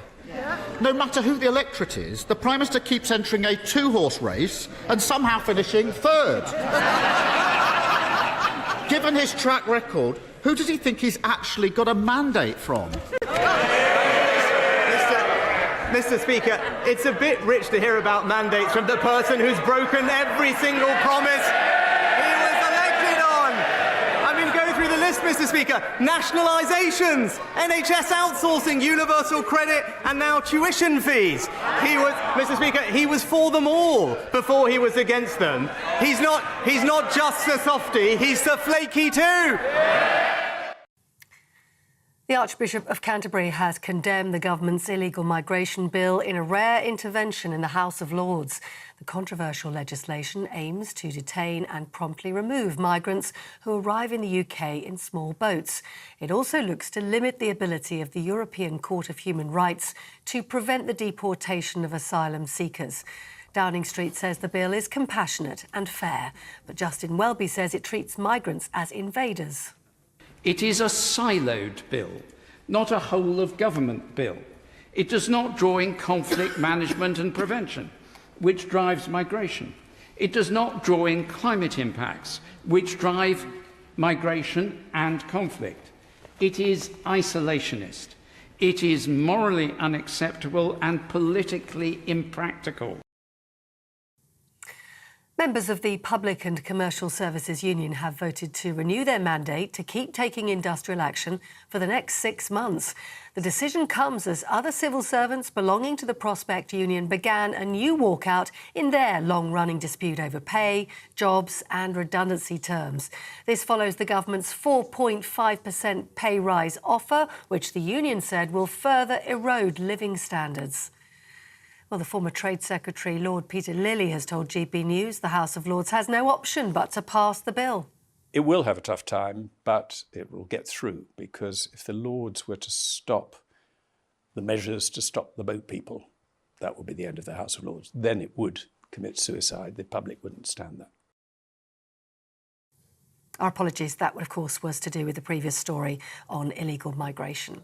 Let's jump forward now and tell you that, incidentally, you can watch the full exclusive interview with Lord Peter Lilly, in any case, at 6 o'clock on Sunday in Gloria Meets. Now, in other news, as you've been hearing, the publisher of the Mirror newspaper has unreservedly apologised to the Duke of Sussex for unlawful information gathering.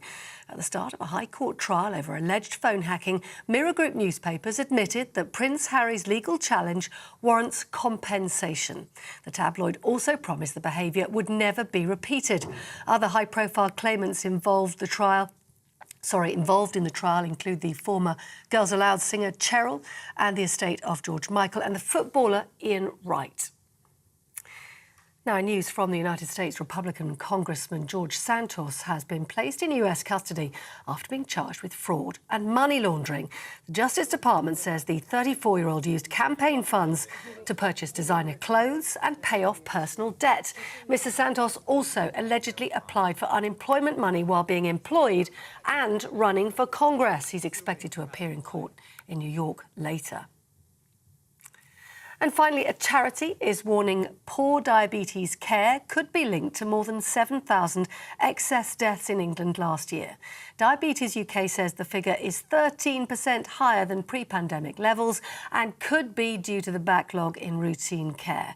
The charity has also found less than half of 11,000 people living with the condition have received all the necessary checks over the last 2 years. Those are your latest news stories. We'll have more news as it happens now. Back to Patrick.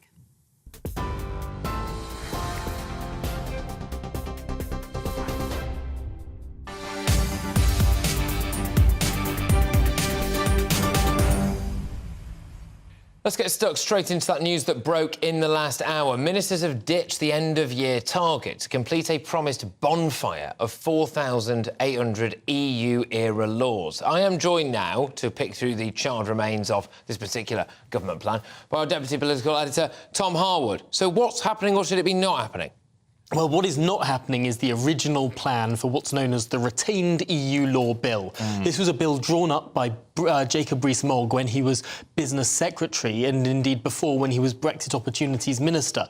And he was really driving this legislation through to clear out that backlog of EU law that is still on UK statute books. A lot of Brexiteers have complained that actually we haven't taken those full opportunities of leaving the European Union because so many of our laws are still those EU laws that have been made over our many decades of membership. They haven't yet been repealed or reviewed. So this bill was designed to review and repeal them by the end of the year.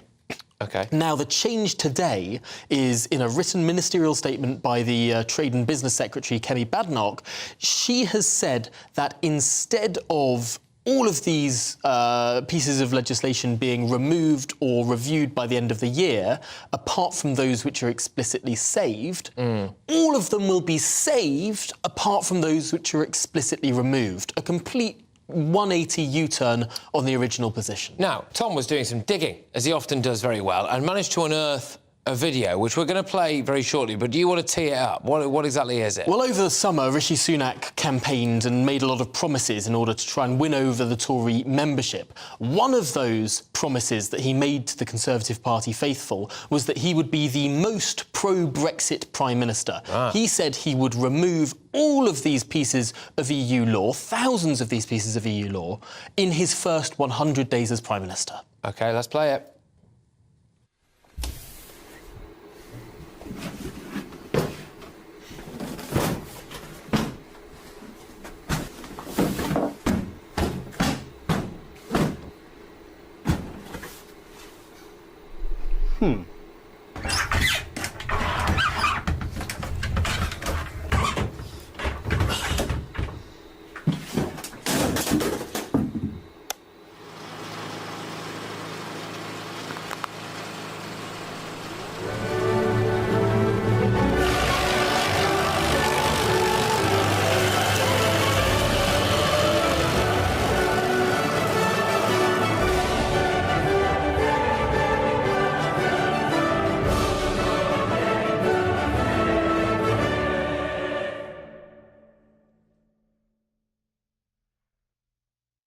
And in light of that video, Tom, it's worth reminding everybody just one more time what's happened today.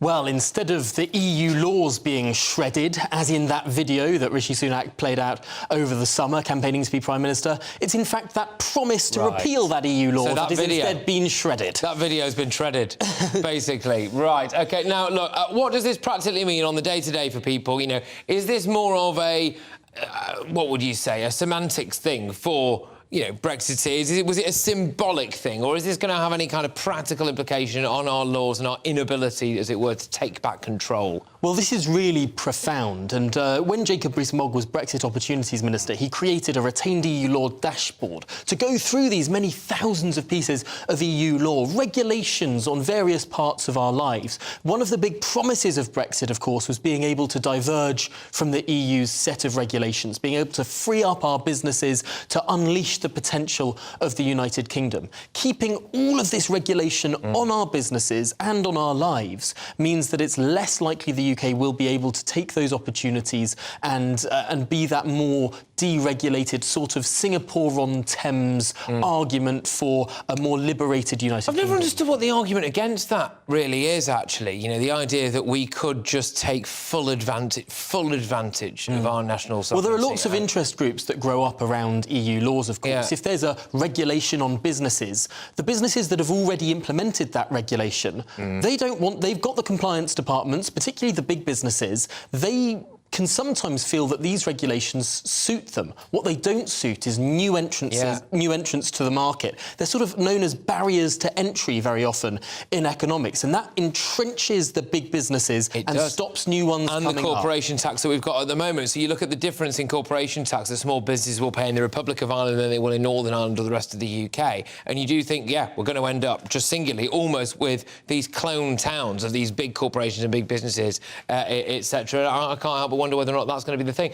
Just another one, Tom, for you as well on this now. So the amount of laws that are going to be burned, these all have to be voted through Parliament, don't they? Yes. And then presumably the Lords. The way that the bill has changed is on the face of the bill, instead of saying all of these laws are sunsetted apart from those which are saved, they will all be retained apart from those that are put on the face of the bill. Right. And that means as the bill goes through Parliament, each of these individual laws that is designed to be removed now will have legislative scrutiny. That's what the House of Lords has been campaigning for, and it means that there is going to be a far slower process to get rid of these laws. But it's going to be never-ending. We're going to be here every single day or every single week talking about some bit of legislation. Regulation on teapots, or the regulation on the strength of hoovers, or the regulation on... There are so many different little laws that the EU has placed, and we'll remember going through those Brexit debates. It's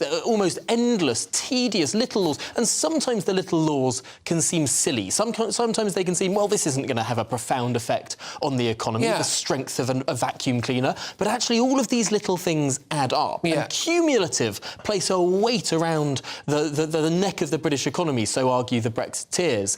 And one of the issues is having to have so much scrutiny in removing them will slow that process down. But it will just really, with a laser-like focus, highlight to people, you know, that when there's a PMQs or something and Ed Davey stands up and he goes, oh, you know, Marjorie in my constituency owns a Hoover company, and if we repeal this law... And with respect to Marjorie with a Hoover company, that is one person out of maybe a few hundred people who that might really affect in the United Kingdom, OK? But that's going to be highlighted. It will highlight the negative of it, and then it'll kick off a big thing, and all of a sudden the Tories don't care about Hoover makers.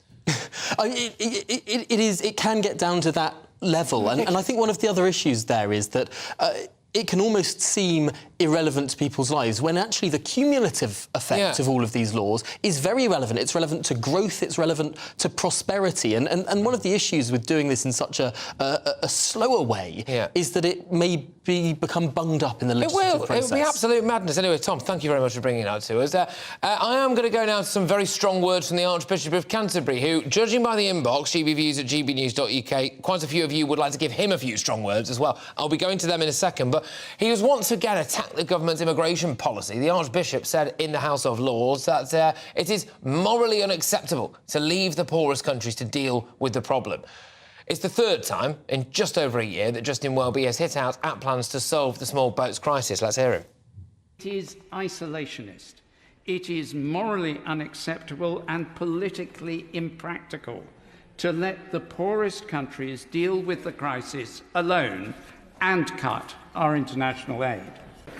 This bill fails utterly to take a long-term and strategic view of the challenges of migration and undermines international cooperation, rather than taking an opportunity for the UK to show leadership, as we did in 1951. Even if this bill succeeded in temporarily stopping the boats, and I don't think it will, it won't stop conflict or climate migration. The IPCC forecasts that climate change by itself, let alone the conflicts it's already causing, will lead to at least 800 million more refugees a year in total by 2050. I urge the government to reconsider much of the bill, which fails to live up to our history, our moral responsibility, and our political and international interests. OK, so that's Archbishop there, Justin Welby. Gordon's been on. Why does Welby not concentrate on his day job of filling churches with local parishioners instead of thwarting a government bill to stop boat migration? Gordon goes on, but I haven't got all day, Gordon. Also, as well, no name on this one. He really needs to stick to his own job. Nothing else concerns him. There's all of this, OK? There's a lot of that. Keep your views coming in, gbviews@gbnews.uk. I'm going to go back now to our political editor, Tom Harwood, on this issue, who remains in situ here in the studio. Tom, the idea that Welby should be getting involved in this, I mean, he can, that's part of his role, really. He's in the House of Lords, isn't he? I think, for me, the wider question is not really just about Welby and whether or not he's called this one right. It's about a policy that has at least 47% support from the British public, at least, that the democratically elected Conservative government with a stonking majority wants to push through, that has already got through the House of Commons, that could now be knocked back in the Lords because in the Lords there is a minority of Conservatives, and that doesn't seem like democracy.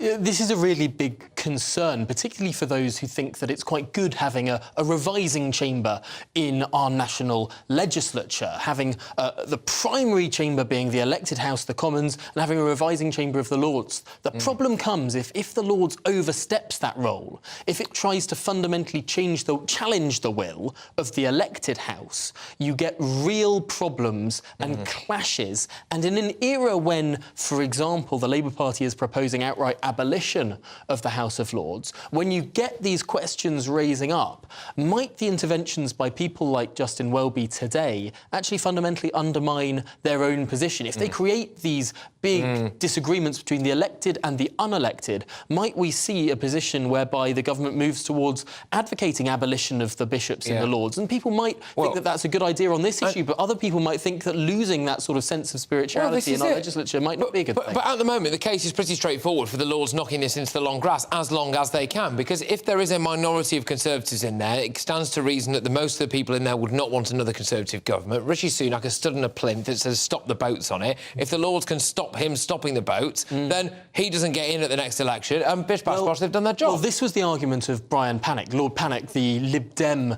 in the House of Lords. He spoke very early on in the debate today, saying we should just throw out this bill, the Lords should reject it. But then the Labour Party stood up and said, don't do that. If you throw out this bill, then the Parliament could Parliament Act it. The House of Commons could put it in the next King's Speech and override the wishes of the Lords. So the Labour Party, and indeed Justin Welby, are doing something slightly more subtle than the Liberal Democrats. They want to amend it with what the government would see as wrecking amendments, keeping the bill there, but undermining various issues of it. So when it passes, it will be less effective in the government's view. It will be less effective, and of course, like you said there, it will delay it massively. Tom Harwood, thank you very much. Our Deputy Political Editor, Tom Harwood, there with a couple of big stories to get us going. But another big one, especially if you happen to live in the southwest, apparently, because villages in the southwest are counting the cost after they were hit by flash floods. They want a national emergency declared there. People have been evacuated from their homes. It's devastating stuff. Are we going to have another summer of extreme weather?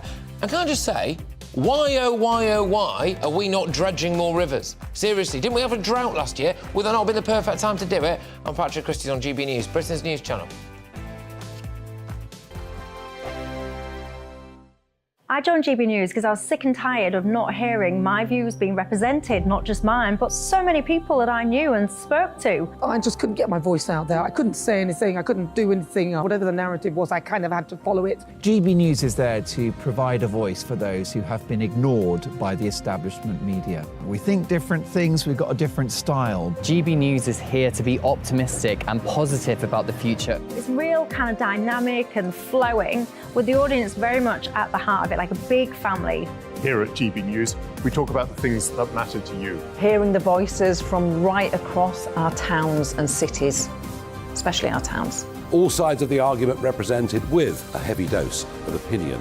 We're on a mission here to make a difference. And the GB News family really is here for you, and whatever time of day you can watch or listen. Britain's watching. Britain's watching.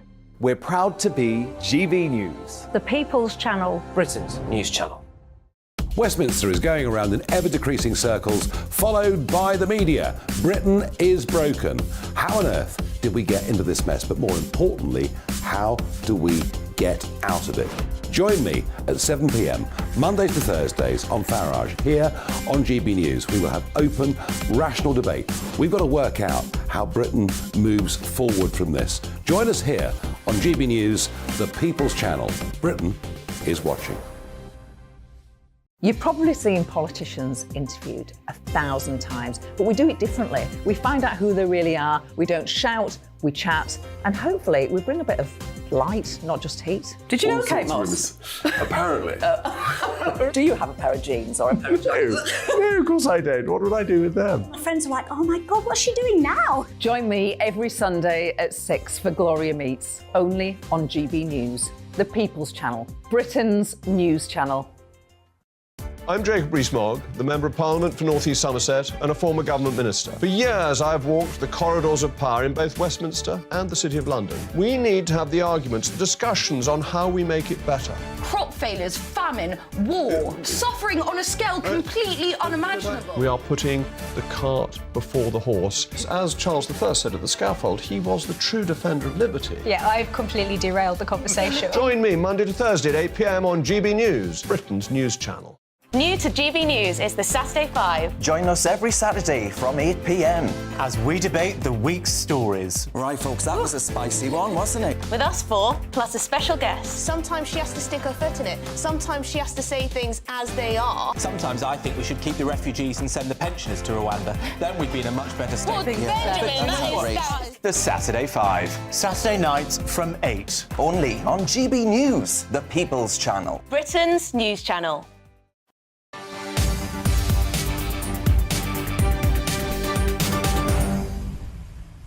Welcome back. Dramatic weather, apparently, ladies and gents, because flash flooding, hailstorms and heavy rain have led to a major incident being declared in Somerset. Homes have had to be evacuated due to mudslides, and the Environment Agency has warned further flooding is very much possible. The public are being urged not to attempt to drive through the floodwater. Jeff Moody joins me now, who is in Queen Camel in Somerset, one of the worst-hit villages. Jeff, look, thanks for joining us. What's going on there? Thank you very much. Yes, well, this is the Camelicious Cafe. The floor is totally covered in mud. A lot of the furniture has been ruined. A lot of the crockery and the cutlery has been ruined. We had a huge flood of water coming in around 8 o'clock last night, and the damage has been extensive. Caroline, what did you witness when you turned up here this morning? Well, we had trouble getting through the front door because the floor had lifted and all the furniture had moved around. So it was really hard to get in the cafe this morning. The fridge freezers were on the floor. They'd actually turned over.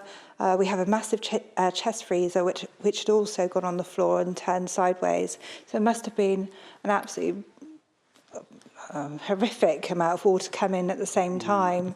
And it's not just a case, is it, of washing everything down, cleaning everything up and reopening, is it? No, not at all. I think we're going to have to get a proper company in to do it. So our customers are confident that the food that they're having isn't contaminated and that the community, who are also very vulnerable, aren't going to get poorly.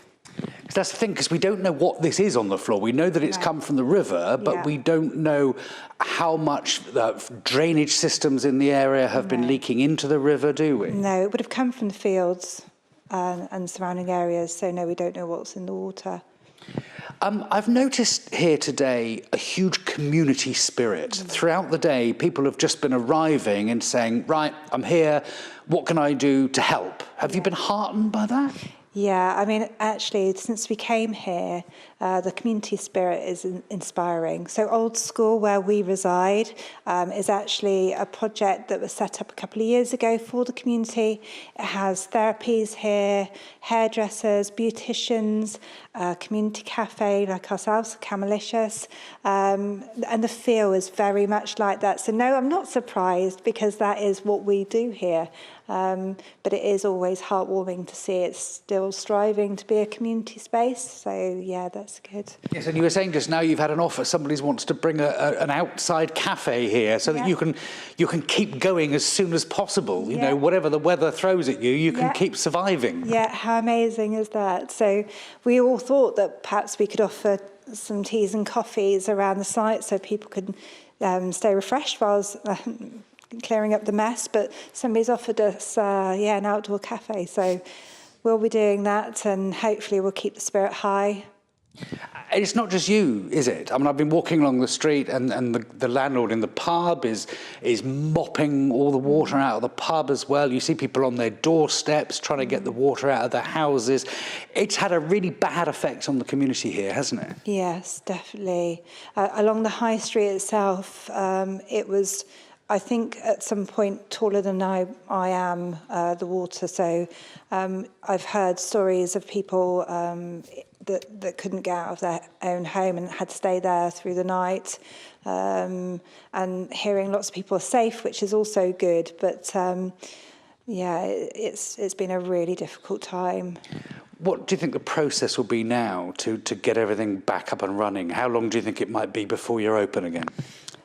I'm not sure, because it needs to dry out. There's a lot of wooden cladding around here, and we think the floor underneath the current floor is wooden. So if there's a gap underneath it, it will need to be dried out and treated. So I'm not sure.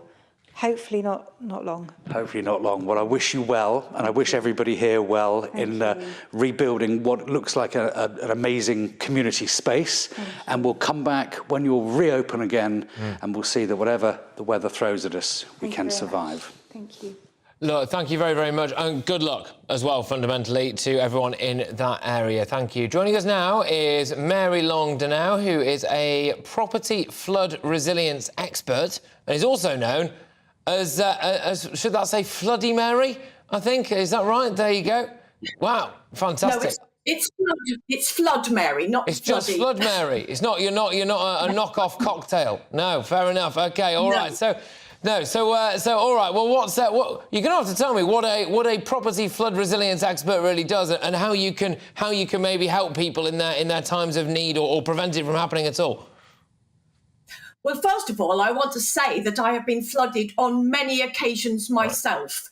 And so my heart goes out to all the people that have been flooded in Somerset and elsewhere. And when I was flooded, there was no help, no support, no advice, nothing available. So I decided that I was going to give up my job and find out as much as I could about flooding to help other people not have to go through what I went through and what all my neighbours went through. So I specialise in what we can do to A, keep the water out of a home or a business, and B, help that home recover after a flood, recover quickly.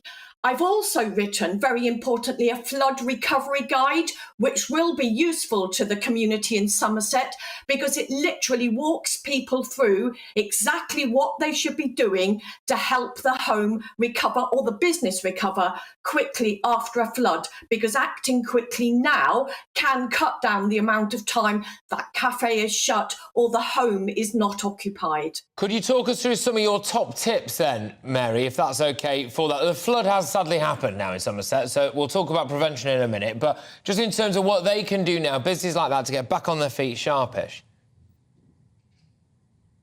Well, if some people have still got flood water in the house, I don't know whether the flood water is still in the house or whether it's gone, but a tip for people that have got flood water in the house, before it goes, to chuck some fairy liquid or whatever other stuff is available, isn't it? Some disinfectant into the water and agitate it so it leaves the property clean. Just keep sweeping it out and it will leave clean. So we heard that the pub landlord was sweeping out. Had he put down some disinfectant and washing up liquid and then swept, it would have been a lot cleaner. And then it's really important that you take photographs of absolutely everything, even the contents of your fridge and your freezer. Put a mark on the wall as to where the floodwater has gone, so when the insurance comes round, they can see how far it is and decide how much plaster is to be knocked off. And then if you've got a carpet on the floor, to actually put a pair of rubber gloves on, take a pair of scissors and cut the carpet, which will be very heavy, and trapping floodwater into the property and stopping it from drying. So cut it up and get it out of the property, but don't throw it away, because your loss adjuster will have to see that. but the very fact that you've taken it out will allow the property to start drying, and then until you get dehumidifiers and fans in, open all the windows and doors and get as much air through, because ventilation is incredibly important and it will encourage rapid drying. I mean, this is fantastic advice, Mary. What you are doing is really trying to help people do what they can to prevent their own homes getting flooded and then also obviously sort it out afterwards. But do you feel like you need to be getting a bit of help from somewhere else as well? Why aren't we dredging more rivers? Why aren't we putting more flood defences up? You know, would you like to see that done? Well, first of all, government has doubled its expenditure in flooding, and dredging rivers is just one part of the jigsaw puzzle. I look on flood risk management as a jigsaw of many pieces. You can't have one plaster, it's lots of things working together. So natural flood management, we cannot sort of protect against intense rainfall, surface water floods, but natural flood management, the way that farmers manage their crops, and coupled with property flood resilience and flood defences, and in some cases dredging the river where it's appropriate, because it isn't always appropriate. All those things working together can reduce the amount of flooding we actually get. I think that you and I, Mary, should do a show together because we appear to have very much the same energy when it comes to delivering news to the nation. So, Mary, thank you very much and great work. And I'm sure loads of people found that very useful. That's Mary Long-Donnell there, who is a property flood resilience expert, also known as Flood Mary, not Floody Mary. OK, and it's important that I don't make that mistake again. Right, loads more still to come between now and 5 o'clock. I will speak to a leading Republican after a jury found that Donald Trump sexually abused a woman in the 1990s. Trump's calling it a witch hunt. Is it, do you think? Do you think it is? And we will get reaction to the news that Rishi Sunak is going to appoint a Cambridge professor to crack down on cancel culture in universities. And keep your emails coming in, ladies and gents, all about the Archbishop of Canterbury wading in and slamming the government's migration bill. But now it's headlines with Polly.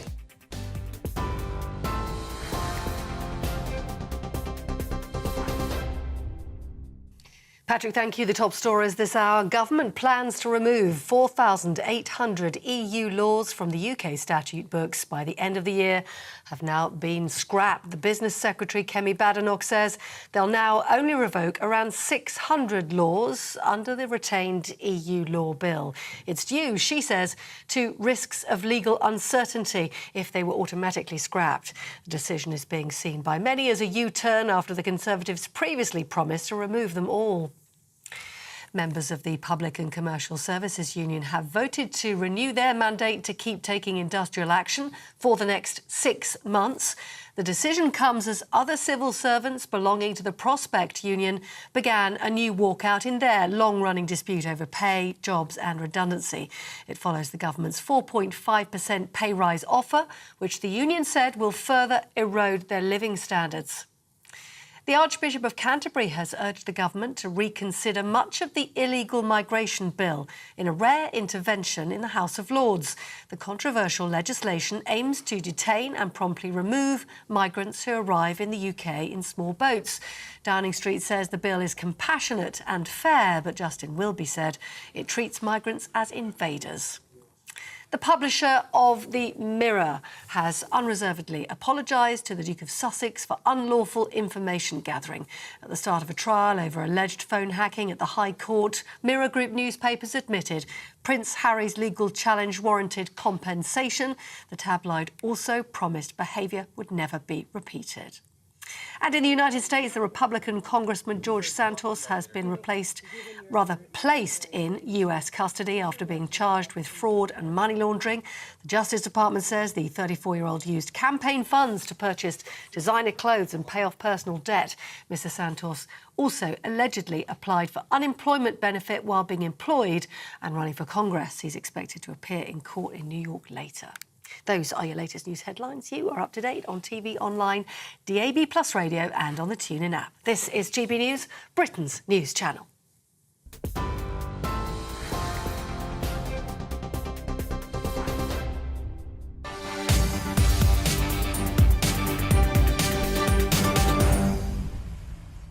Yes, OK, so the Archbishop of Canterbury has got involved, again, when it comes to the government's illegal migration bill. Some fascinating things are happening with this bill, OK? So a democratically elected government with a stonking majority puts forward a bill. Now, despite a lot of scepticism in the media and outright bias in the media as well, it must be said, 47% of people are in favour of the Rwanda policy. Now, 27% of people are against it. So there's a lot of don't-knows there, but there is clearly a huge gulf between the people who go, yeah, I'm bang in favour of this thing, and those people who are saying, no, I'm not, i.e. loads more people support this than do not. So that's the state of play. The government then gets it through Parliament, and then it gets to the House of Lords. And in the House of Lords, there is a minority of Conservatives and a majority of everybody else, including, in this case, bishops. And the Archbishop of Canterbury has taken to his feet and essentially said that it's immoral to do this and that we shouldn't be doing it and we should focus on our role in the world, so stopping conflict, stopping environmental disasters, and that in itself will stop people coming here. What I think is important to note is that the Archbishop of Rwanda, so the actual Archbishop for Rwanda, where these people will supposedly be going to one day, is in favour of the Rwanda plan. So there we go. I'm going to play you a little clip now of what Justin Welby said in the House of Lords a little bit earlier on, and then I'm going to get some of your views, strong views coming in on this. Let's play the clip. It is isolationist. It is morally unacceptable and politically impractical to let the poorest countries deal with the crisis alone and cut our international aid. This bill fails utterly to take a long-term and strategic view of the challenges of migration and undermines international cooperation, rather than taking an opportunity for the UK to show leadership, as we did in 1951. Even if this bill succeeded in temporarily stopping the boats, and I don't think it will, it won't stop conflict or climate migration. The IPCC forecasts that climate change by itself, let alone the conflicts it's already causing, will lead to at least 800 million more refugees a year in total by 2050. I urge the government to reconsider much of the bill, which fails to live up to our history, our moral responsibility, and our political and international interests. It's fascinating that when you really break it down, there's another area of what he said there that I want to focus on. He's predicting there'll be around 800 million more refugees by 2050. I would argue, is that not why we need to get our house in order now? Because that is rather a lot of people. And as Suella Braverman herself said in the House of Commons, and this was a very controversial thing that she said, apparently, was that a load of those people are going to be desperate to try to come here. And clearly, a lot of the countries around continental Europe are perfectly happy to wave them through. So is that not really part of the problem the Archbishop himself has identified as to why we need to do this now? I'm going to go to the inbox. No name on this one that I can see anyway. Am I the only person to wonder if the King has been having a word with the Archbishop of Canterbury about the immigration bill? How is the cost of all their generosity of spirit going to be funded? I believe that's probably in relation to the story that we did yesterday about Boris Johnson allegedly squaring up to the then Prince Charles over him calling the Rwanda scheme appalling. It does appear fascinating, doesn't it, as to whether or not the Archbishop of Canterbury is indeed aligned with our now King on all of this. But you raise a key point there, don't you? How is all of their generosity of spirit going to be funded? He goes on to say, how do we remove the House of Lords from our democratic process? Yeah, no, indeed, that I imagine will probably be referendum territory, but we'll have to wait and see about that. One from Christine here. It's a good one, this. Welby should keep his opinions to himself and concentrate on preaching the Bible. Welby has turned people like me away from the church, even to the extent of arranging my funeral to exclude his church. He's an interfering old man with ideas incompatible with congregations. If he wants the illegals, then let him pay for them. That is from Christine. Now, a load of other emails are coming in saying that the Archbishop should stick to his day job because we have congregations dwindling in the Church of England. We apparently have parishes closing around the country. And if he wants to really maybe try to promote some kind of uptick in that, maybe he should be focusing literally on getting his own house or indeed church in order, as opposed to this. This is a man, of course, who has been on record saying that he feels as though he got the pandemic wrong. So he shut places of worship, or allowed them to be shut anyway, during the lockdowns and during the coronavirus crisis. So you could argue that he maybe let down worshippers then. Is he maybe letting down some people in his congregations now? How do you feel about this? If you are a Protestant, a member of the Church of England, and you don't feel aligned with this, one thing that is already happening and will continue to happen with Justin Welby and co piping up, and the bishops piping up on this, is that any opposition party will very easily be able to say, I have got God on my side by opposing this bill. And Barry Gardner was on this very channel a little bit earlier on this morning saying essentially just that.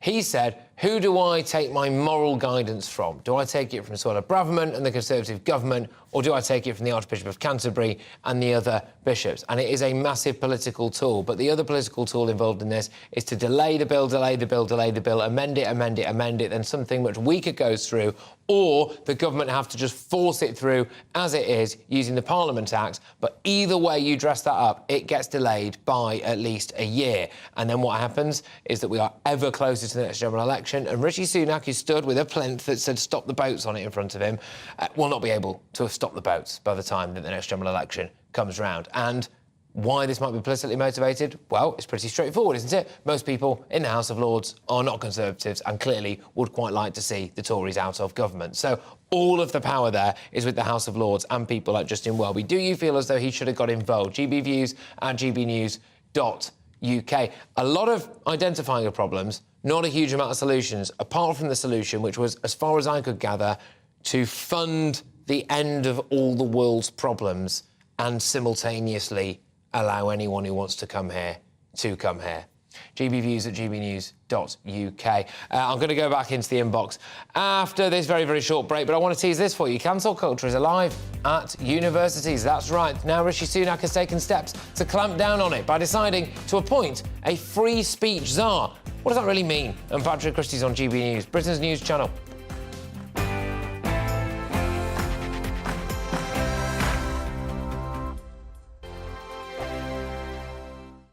I joined GB News because I was sick and tired of not hearing my views being represented, not just mine, but so many people that I knew and spoke to. I just couldn't get my voice out there. I couldn't say anything. I couldn't do anything. Whatever the narrative was, I kind of had to follow it. GB News is there to provide a voice for those who have been ignored by the establishment media. We think different things, we've got a different style. GB News is here to be optimistic and positive about the future. It's real kind of dynamic and flowing, with the audience very much at the heart of it, like a big family. Here at GB News, we talk about the things that matter to you. Hearing the voices from right across our towns and cities, especially our towns. All sides of the argument represented with a heavy dose of opinion. We're on a mission here to make a difference. And the GB News family really is here for you, and whatever time of day you can watch or listen. Britain's watching. Britain's watching. We're proud to be GB News. The People's Channel. Britain's news channel. Westminster is going around in ever-decreasing circles, followed by the media. Britain is broken. How on earth did we get into this mess? But more importantly, how do we get out of it? Join me at 7 p.m, Mondays to Thursdays on Farage, here on GB News. We will have open, rational debate. We've got to work out how Britain moves forward from this. Join us here on GB News, the People's Channel. Britain is watching. You've probably seen politicians interviewed 1,000 times, but we do it differently. We find out who they really are, we don't shout, we chat, and hopefully we bring a bit of light, not just heat. Did you know Kate Moss? Apparently. Do you have a pair of jeans or a pair of jeans? No, of course I don't. What would I do with them? My friends are like, oh my God, what's she doing now? Join me every Sunday at 6 for Gloria Meets, only on GB News, the People's Channel, Britain's news channel.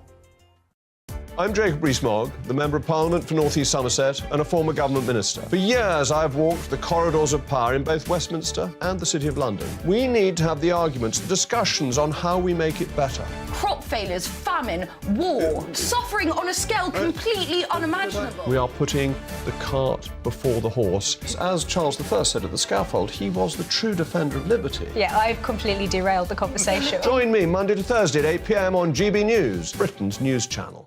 New to GB News is the Saturday 5. Join us every Saturday from 8 p.m. as we debate the week's stories. Right, folks, that was a spicy one, wasn't it? With us four, plus a special guest. Sometimes she has to stick her foot in it. Sometimes she has to say things as they are. Sometimes I think we should keep the refugees and send the pensioners to Rwanda. Then we'd be in a much better state. Well, Benjamin, that is... The Saturday 5. Saturday nights from 8. Only on GB News, the People's Channel. Britain's news channel.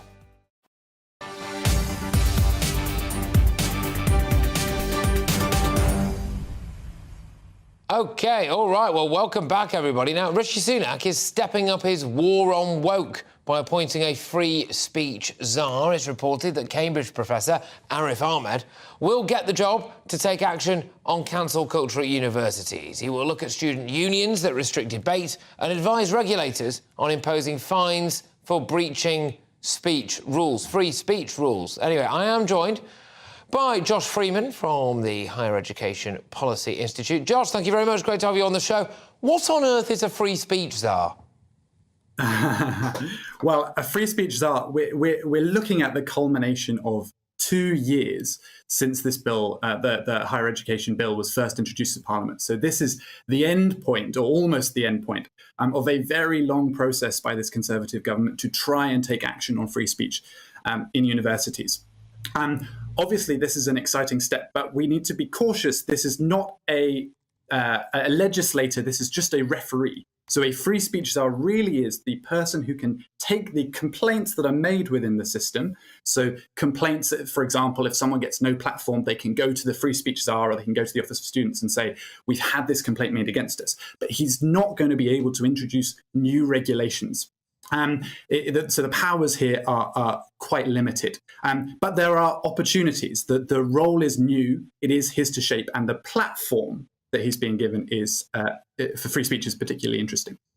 OK, is this just window dressing, though? Keir Starmer has come out, hasn't he, and said people don't actually really care about things like cancel culture and woke stuff, and that actually people do care more about the NHS and where their kids can go to school and whether or not there's a house for them to live that's being built anytime soon. So why is this important?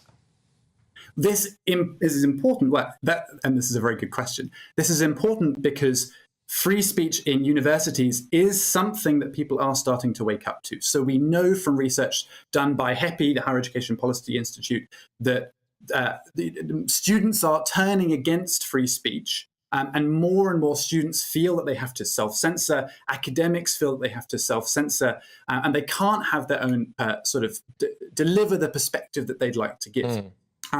This is a problem because, well, the point of universities is, as far as I'm aware, to create a discourse, to have difficult conversations, and we need a regulator that can enable those difficult conversations to happen. Yeah. OK, I mean, yeah, that's the ideal situation, isn't it? Just explain to me how bad this problem is, because I, in various different situations, encounter people who I really, really fear for, because, and it infuriates me, because I know for a fact that if they really thought about some of the issues facing this country, they wouldn't just toe this kind of bog-standard, quotes-unquote, woke narrative, but they are so terrified of being cancelled either by friend groups or anyone else that they don't do it. I also have personal experience of an individual very close to me who has been cancelled, essentially, by former friends that they were very close to because they've seen them, maybe say their views on various different platforms, and without anything whatsoever, they've cancelled them. And these are people who they've been friends with since childhood. I don't understand why people are doing this. What is the kind of psychology of it? Yeah, I mean, this is such a good question, and this is very much what we found in research on this, is this sort of culture of what we call sort of quiet no platforming. So people they have these views that they'd like to express. They want to hear controversial opinions. They want to have difficult discussions, but they feel they're not able to, and they worry about the consequences of what will happen if they do go through with these views. We know that academics on both sides, it was about 30% of right-wing academics, but 15% of left-wing academics feel they need to sort of regularly self-censor. This is a large proportion of academics, and it's significant among students as well. The problem with all of this, with a free speech czar and so on, is in coming down too hard, is there a risk that we might make the problem worse? So, for example, if it seems like students will face real consequences, that free speech czar will get involved, there'll be legal repercussions, which is another element of this bill. If they invite controversial speakers, they may just decide to steer clear of this totally. And that would be this is what I don't quite understand about it. Yeah, this is what I don't quite understand about it, Josh, is how it actually practically creating laws on speech to defend freedom of speech. That's what I can't quite get my head around. It does seem like a little bit of a mess there, potentially. Yeah, I fully agree. There is a risk that in stifling one kind of speech, or in trying to protect one kind of speech, we stifle another. So we need to be careful about this. And what we're seeking to do is quite ambitious. Arif Ahmed wants culture change within universities. He wants students to change the way that they're behaving towards each other and towards free speech. That's not something that you can do overnight, and it's not something that you can just create laws and expect people to follow them. You need to win over universities and win over their students and persuade them that free speech is the right thing for them to do. All right, look, thank you very much. Great to chat to you, and I get the distinct impression this will not be the last time we talk about this topic. Josh Freeman there from the Higher Education Policy Union, just reacting to the idea of a free speech czar. An incredibly difficult thing to do, isn't it?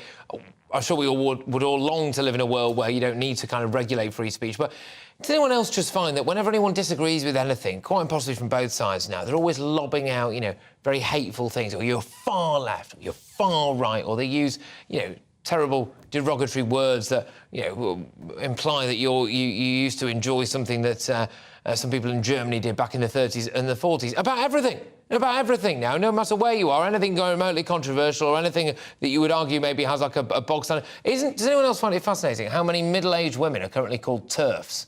Right, for just basically believing that they don't want to go swimming and in the changing room next to them is a man with his full tackle. And they are now, in some way, desperately hateful individuals. I just find it astonishing, and a lot of that appears to be coming from universities. I've got some breaking news for you now, though. Jacob Rees-Mogg, that's right, has just attacked his Prime Minister Rishi Sunak, not physically, I have, over his Brexit EU law climb down. He's tweeted, regrettably, the Prime Minister has shredded his own promise rather than EU laws. I'll read that one more time. Breaking news. Jacob Rees-Mogg has just attacked his Prime Minister Rishi Sunak over his Brexit EU law climb down. He has tweeted that regrettably the Prime Minister has shredded his own promise rather than the EU laws. And that's right, Rishi Sunak did indeed now say that they're not going to have this bonfire of EU laws. It comes after a video has emerged, which we played you earlier and we'll play it again, of one of Rishi Sunak's big pledges in his first 100 days as Prime Minister. He was going to get these EU laws shredded. And now, well, it's not happening. Well, look, ladies and gentlemen, I've got a load more coming your way, haven't I? I'm going to delve into the inbox there very, very shortly. But I think I can just round off the hour, can I, by saying that I did have quite a busy day before I even got to the office today, OK? Many of you will know that last year I agreed to dance on stage with the Dream Boys, who call themselves the UK's most famous male strippers. Now, for various reasons, it didn't happen. But now it is. I was in Essex this morning, learning the dance moves that I will be performing on the night. And I can now reveal exclusively here that my date with Destiny is Wednesday, June the 28th. And it's going to be in Bromley in Kent. So you can now buy tickets and decide that you want to come and see me perform with the Dream Boys. I was there today learning the rehearsal.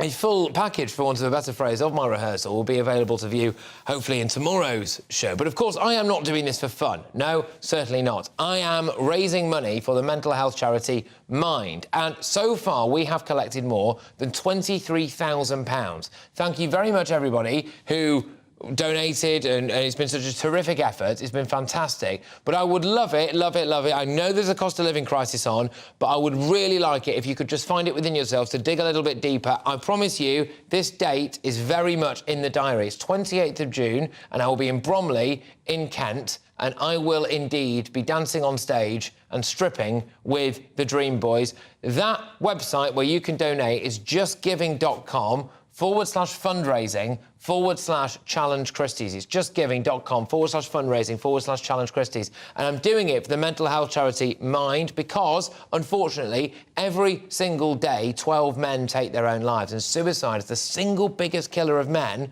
under the age of 40, which is, I think, absolutely astonishing. So hopefully we can save some lives together. Anyway, there we go. So I just want you to, yes, strap yourselves in, ladies and gentlemen, because there will be rather a big reveal, or perhaps not as big as I would like reveal, coming your way very, very shortly. I've got loads more coming this hour. Jacob Rees-Mogg slamming Rishi Sunak, and indeed the Archbishop wading into politics yet again.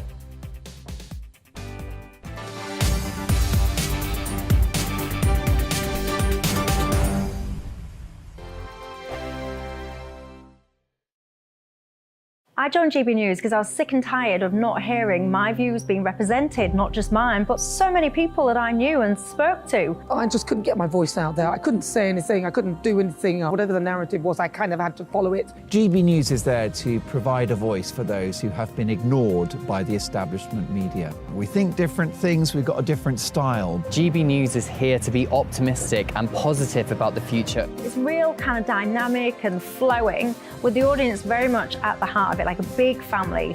Here at GB News, we talk about the things that matter to you. Hearing the voices from right across our towns and cities, especially our towns. All sides of the argument represented with a heavy dose of opinion. We're on a mission here to make a difference. And the GB News family really is here for you, and whatever time of day you can watch or listen. Britain's watching. Britain's watching. We're proud to be GB News. The People's Channel. Britain's news channel. Westminster is going around in ever-decreasing circles, followed by the media. Britain is broken. How on earth did we get into this mess? But more importantly, how do we get out of it? Join me at 7 p.m, Mondays to Thursdays on Farage, here on GB News. We will have open, rational debate. We've got to work out how Britain moves forward from this. Join us here on GB News, the People's Channel. Britain is watching. You've probably seen politicians interviewed 1,000 times, but we do it differently. We find out who they really are, we don't shout, we chat, and hopefully we bring a bit of light, not just heat. Did you know Kate Moss? Apparently. Do you have a pair of jeans or a pair of jeans? No, of course I don't. What would I do with them? My friends are like, oh my God, what's she doing now? Join me every Sunday at 6 for Gloria Meets, only on GB News, the People's Channel, Britain's news channel. I'm Jacob Rees-Mogg, the Member of Parliament for North East Somerset and a former government minister. For years, I've walked the corridors of power in both Westminster and the City of London. We need to have the arguments, the discussions on how we make it better. Crop failures, famine, war, suffering on a scale completely unimaginable. We are putting the cart before the horse. As Charles I said at the scaffold, he was the true defender of liberty. Yeah, I've completely derailed the conversation. Join me Monday to Thursday at 8 p.m. on GB News, Britain's news channel. New to GB News is the Saturday 5. Join us every Saturday from 8 p.m. as we debate the week's stories. Right, folks, that was a spicy one, wasn't it? With us four, plus a special guest. Sometimes she has to stick her foot in it. Sometimes she has to say things as they are. Sometimes I think we should keep the refugees and send the pensioners to Rwanda. Then we'd be in a much better state. Well, Benjamin, that is... The Saturday 5. Saturday nights from 8. Only on GB News, the People's Channel. Britain's news channel.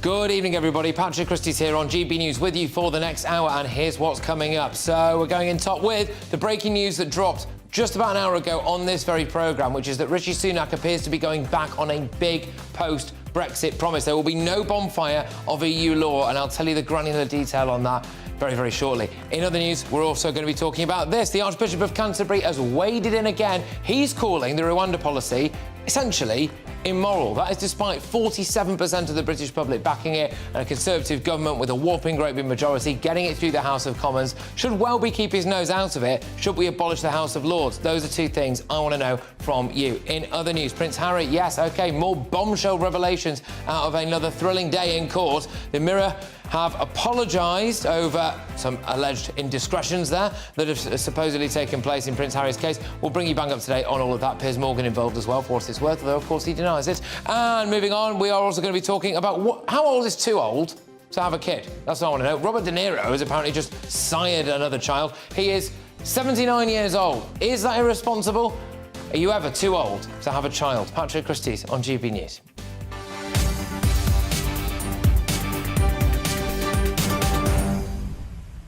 Right, yes, rather a lot to get through. Do you feel betrayed by this inability to scrap the EU laws? I suspect maybe you do. GB Views at gbnews.uk. And as well, should the Archbishop of Canterbury keep his nose out of it when it comes to the illegal migration bill? Should we scrap the Lords? GB Views at gbnews.uk. Headlines now with Polly.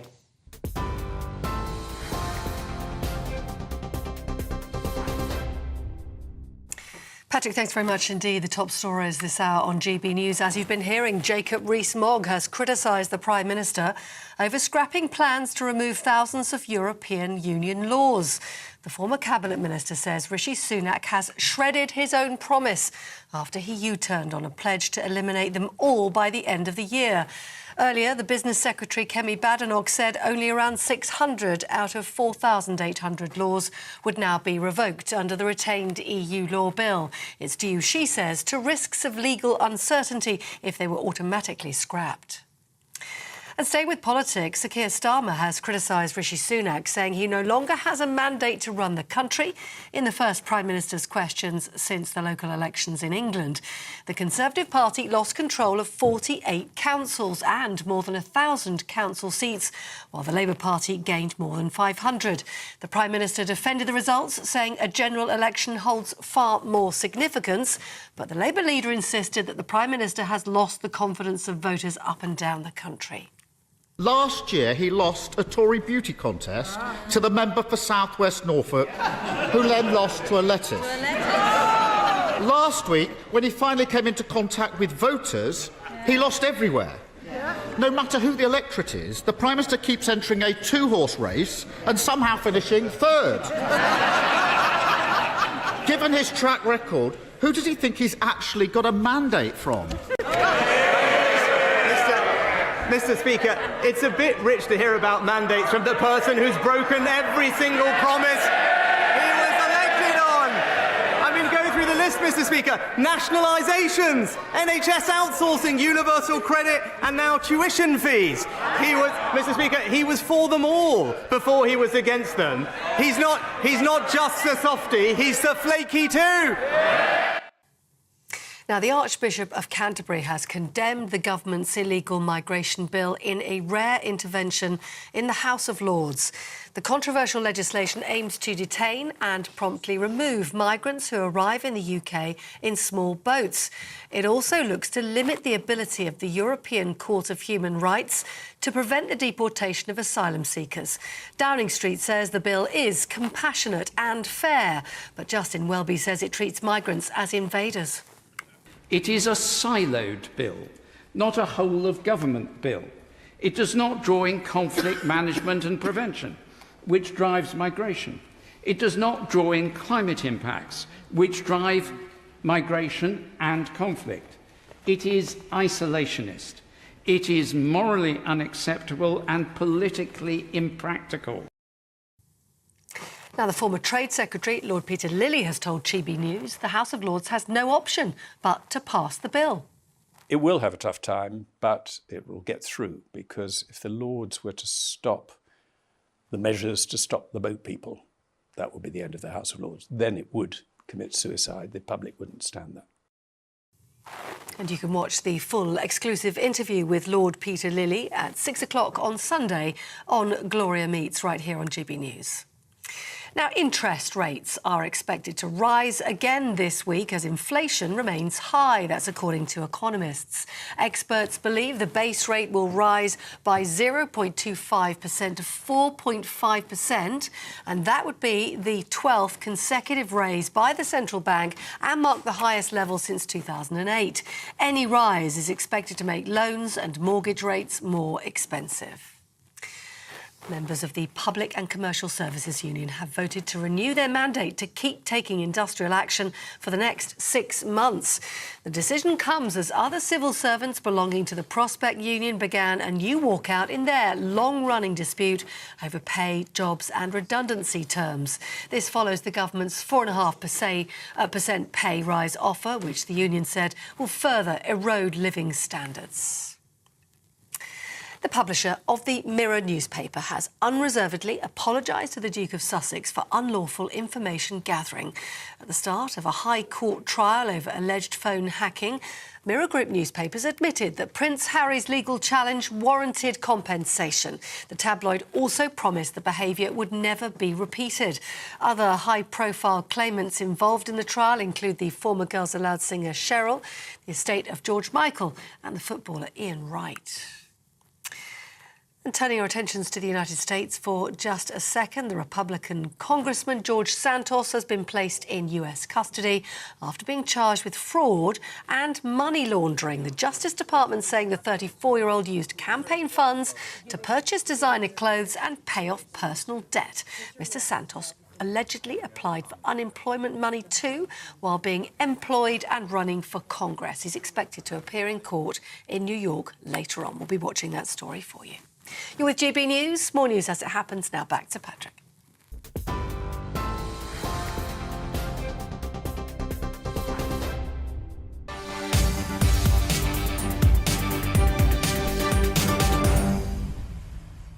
OK, let's start with that news that broke just a few moments ago. Jacob Rees-Mogg has launched a stinging attack on Rishi Sunak after ministers ditched the target to complete a promised bonfire of more than 4,000 EU laws by the end of the year.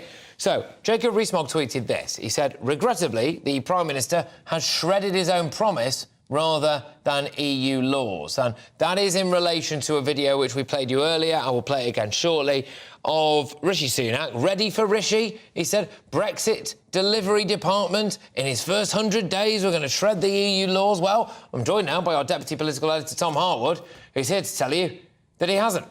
No, this was all to do with the retained EU law bill, a piece of legislation drawn up by Jacob Rees-Mogg when he was Brexit Opportunities Secretary, carried through when he was Business Secretary. It was all about sunsetting those thousands of pieces of EU law so that they would be off our statute books by the end of the year, apart from those that are specifically identified to be retained. Okay. Now, instead of that going ahead, the government has announced in a written ministerial statement in the last couple of hours today that it will be precisely reversed. The bill will, instead of getting rid of all those EU laws, apart from those that are specifically kept, it will keep all those EU laws, apart from those that are specifically removed. And that means instead of removing thousands of EU laws, we're only going to remove hundreds of them. Right, OK, so why is this important for Brexiteers and indeed the country? I mean, does it mean that we will not be able to take full advantage of our sovereignty?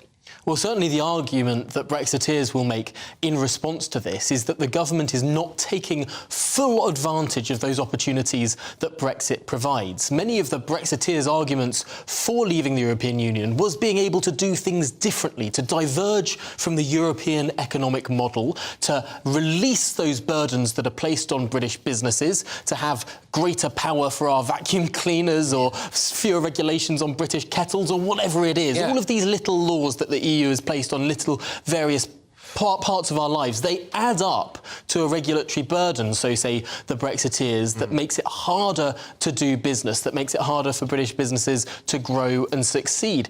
And the problem here is that clearly there has been a bit of friction created between continent and UK in terms of that trading relationship. That could be massively offset by the boost given to businesses by reducing that regulation.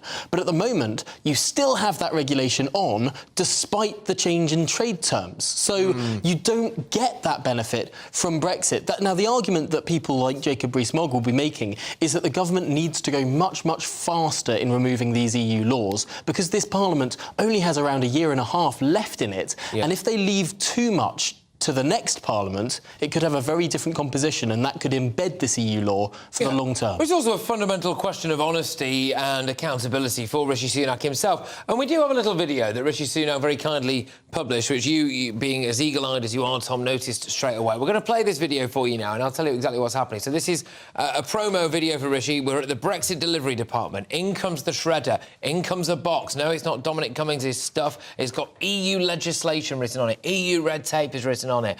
All of these big EU laws in the sheets of A4. Man with his hands on his hips, and he goes, oh, gosh, what am I going to do with this? Oh, kicking in another massive box, all of these EU laws. There we go. We're going to need a bigger shredder, people. We need a bigger shredder. In his first 100 days as Prime Minister, Rishi Sunak will review or repeal post-Brexit laws. Right, there we go. OK, here we go. All 2,400 of them.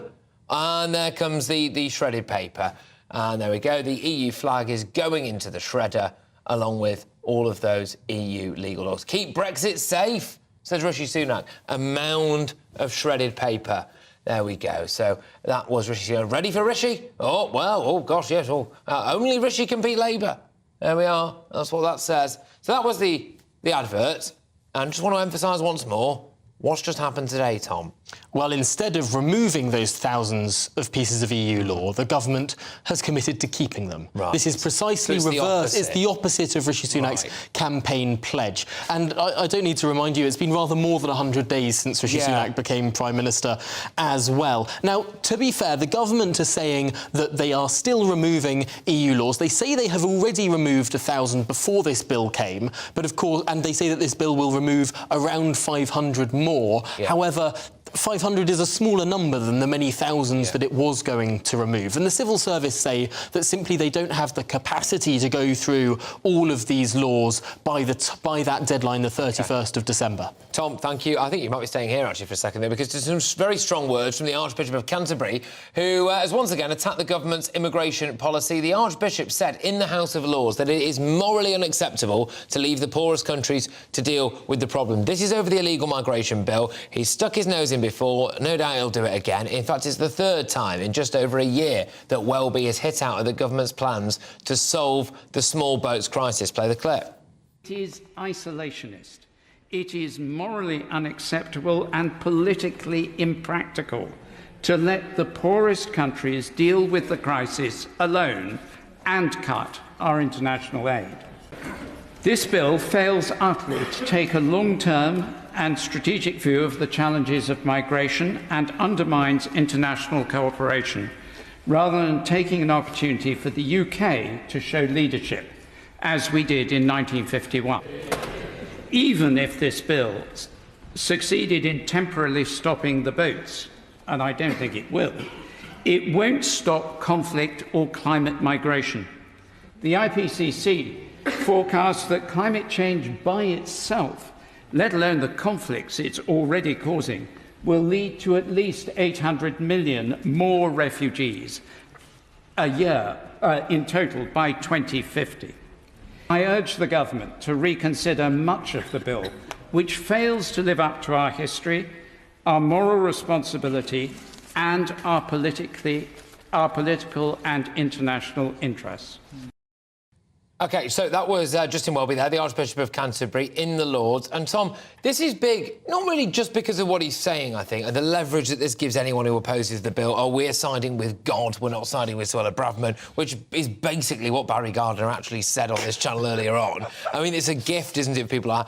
But it's just something, I think, more fundamental about all this, whether or not the Lords should be involved at all. Tory party, very much democratically elected, with a bill, put through the Commons as is due process, then a room full of people who don't like the Tory party get to say no. Well, this is the concern, of course, and many people on the government side, and indeed the Home Secretary and the Justice Secretary co-wrote an article yesterday, published overnight, saying that the will of the people should be considered here. That was a not-so-subtle hint to the unelected House that they should take heed of what is said by the elected House. And there's always this sort of wrangling that takes place within our system. The House of Lords is not an abolishing chamber, it's a revising chamber.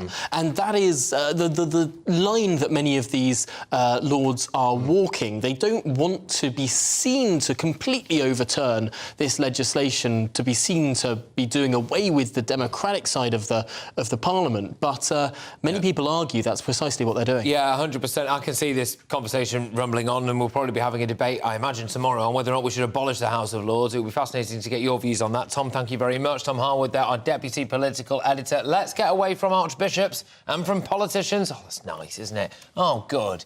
The government at the moment is just telling local residents that asylum seekers will be coming their way and not giving them any say in the matter. One of the proposed sites is that famous one in Bexhill in Sussex, and I can speak now to Jeff Newnham from Bexhill-on-Sea, who today initiated legal action against the government over their plans to house 1,200 migrants in a former prison in the community. Thank you very much for joining us. Great stuff. You're going to have to talk me through this legal action, because this is just dropped in front of me here now. So why do you think you will succeed? You will succeed where, unfortunately, so many people have failed before. What's going on? Well, so many people have failed, and there has also been some great results in other similar camps where the government has deemed it suitable to house asylum seekers as an accommodation centres. Now, I've got here about 170 charities that have said these sort of sites are unsuitable, and it's not wanted by them. It's certainly not wanted by the residents of Bexhill-on-Sea. And so we've started what is called a pre-action protocol, which is a civil procedure rule. And basically, it's a formal steps prior to court action where we notify the defendants of our intentions and our information that we've gathered. That then gives them the opportunity, and I can't say who the defendants are, but I think it's pretty clear who they may be.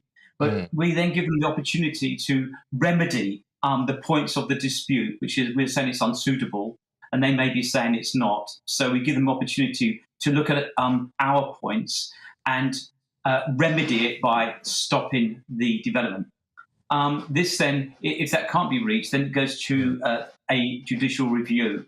And then the judge then decides who's right.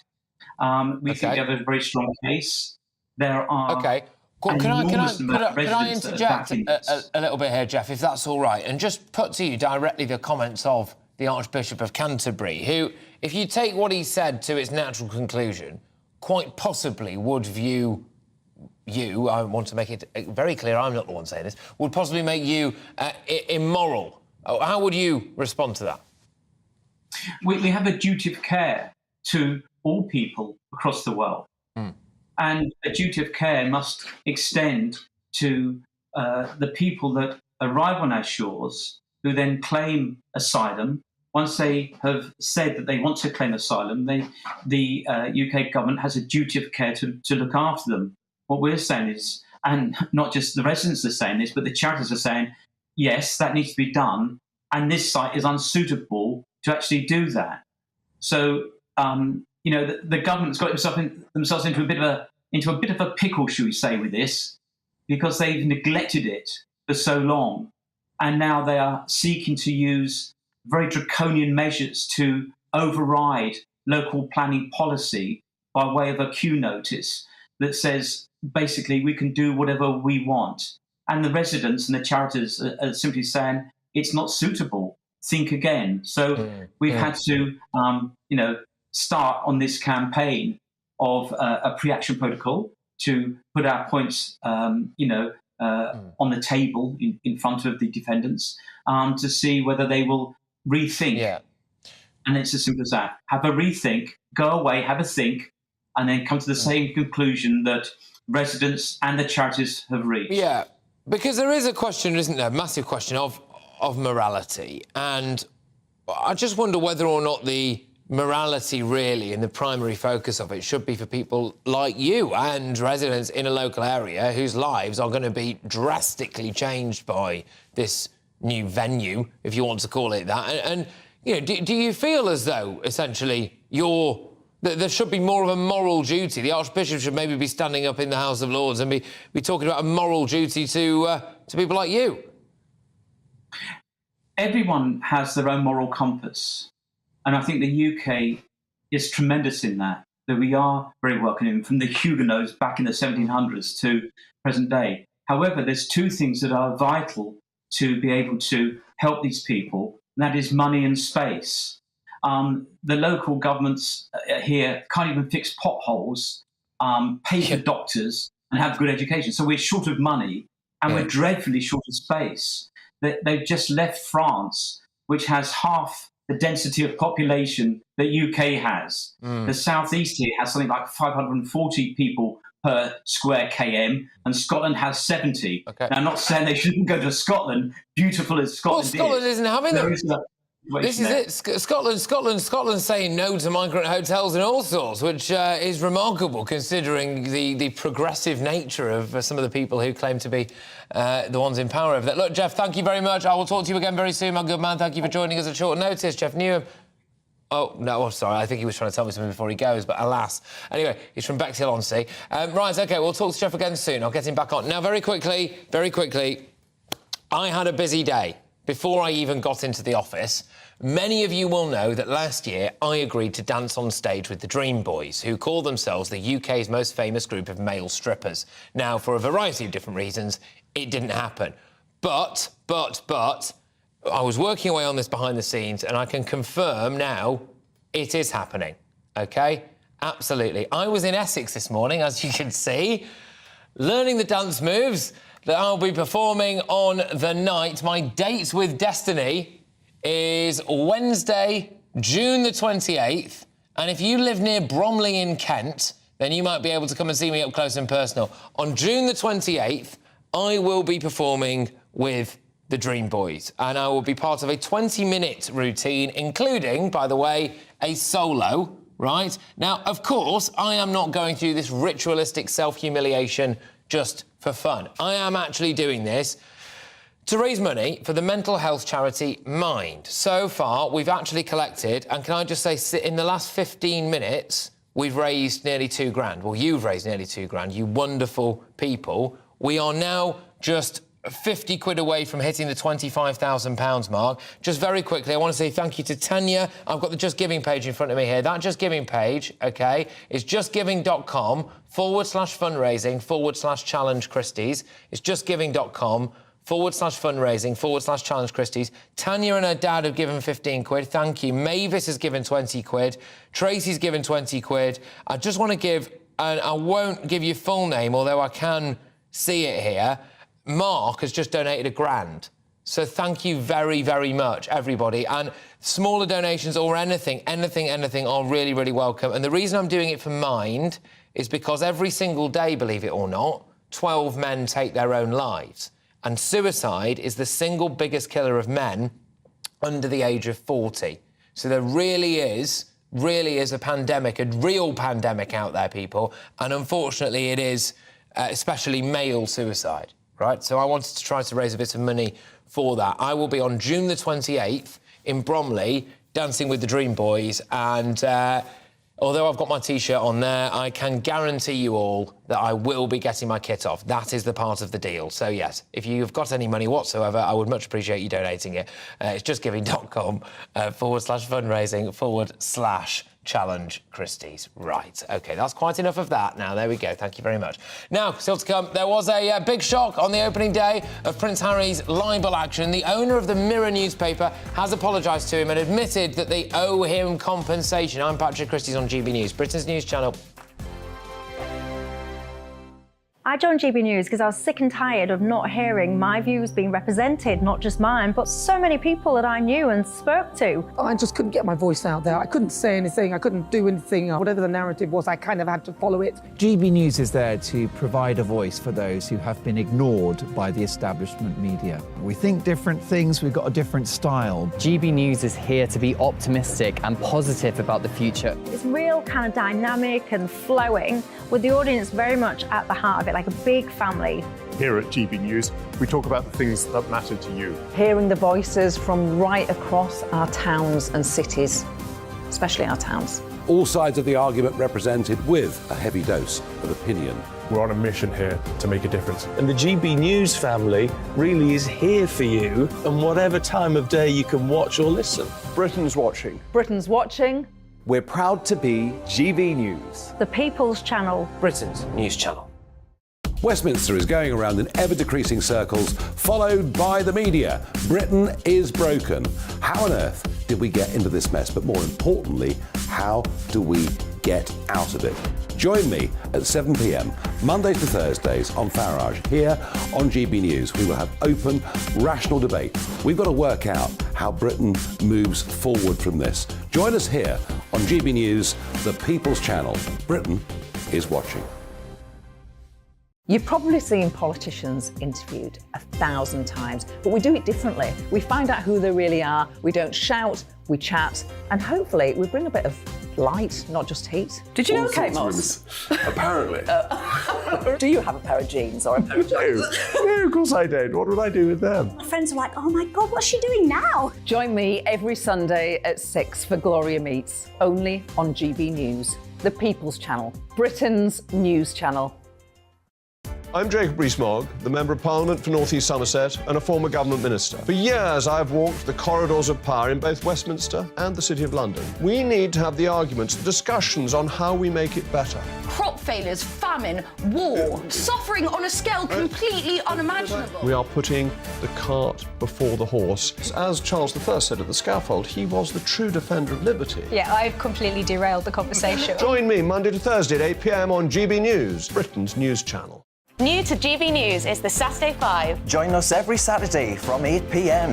as we debate the week's stories. Right, folks, that was a spicy one, wasn't it? With us four, plus a special guest. Sometimes she has to stick her foot in it. Sometimes she has to say things as they are. Sometimes I think we should keep the refugees and send the pensioners to Rwanda. Then we'd be in a much better state. Well, Benjamin, that is... The Saturday 5. Saturday nights from 8. Only on GB News, the People's Channel. Britain's news channel.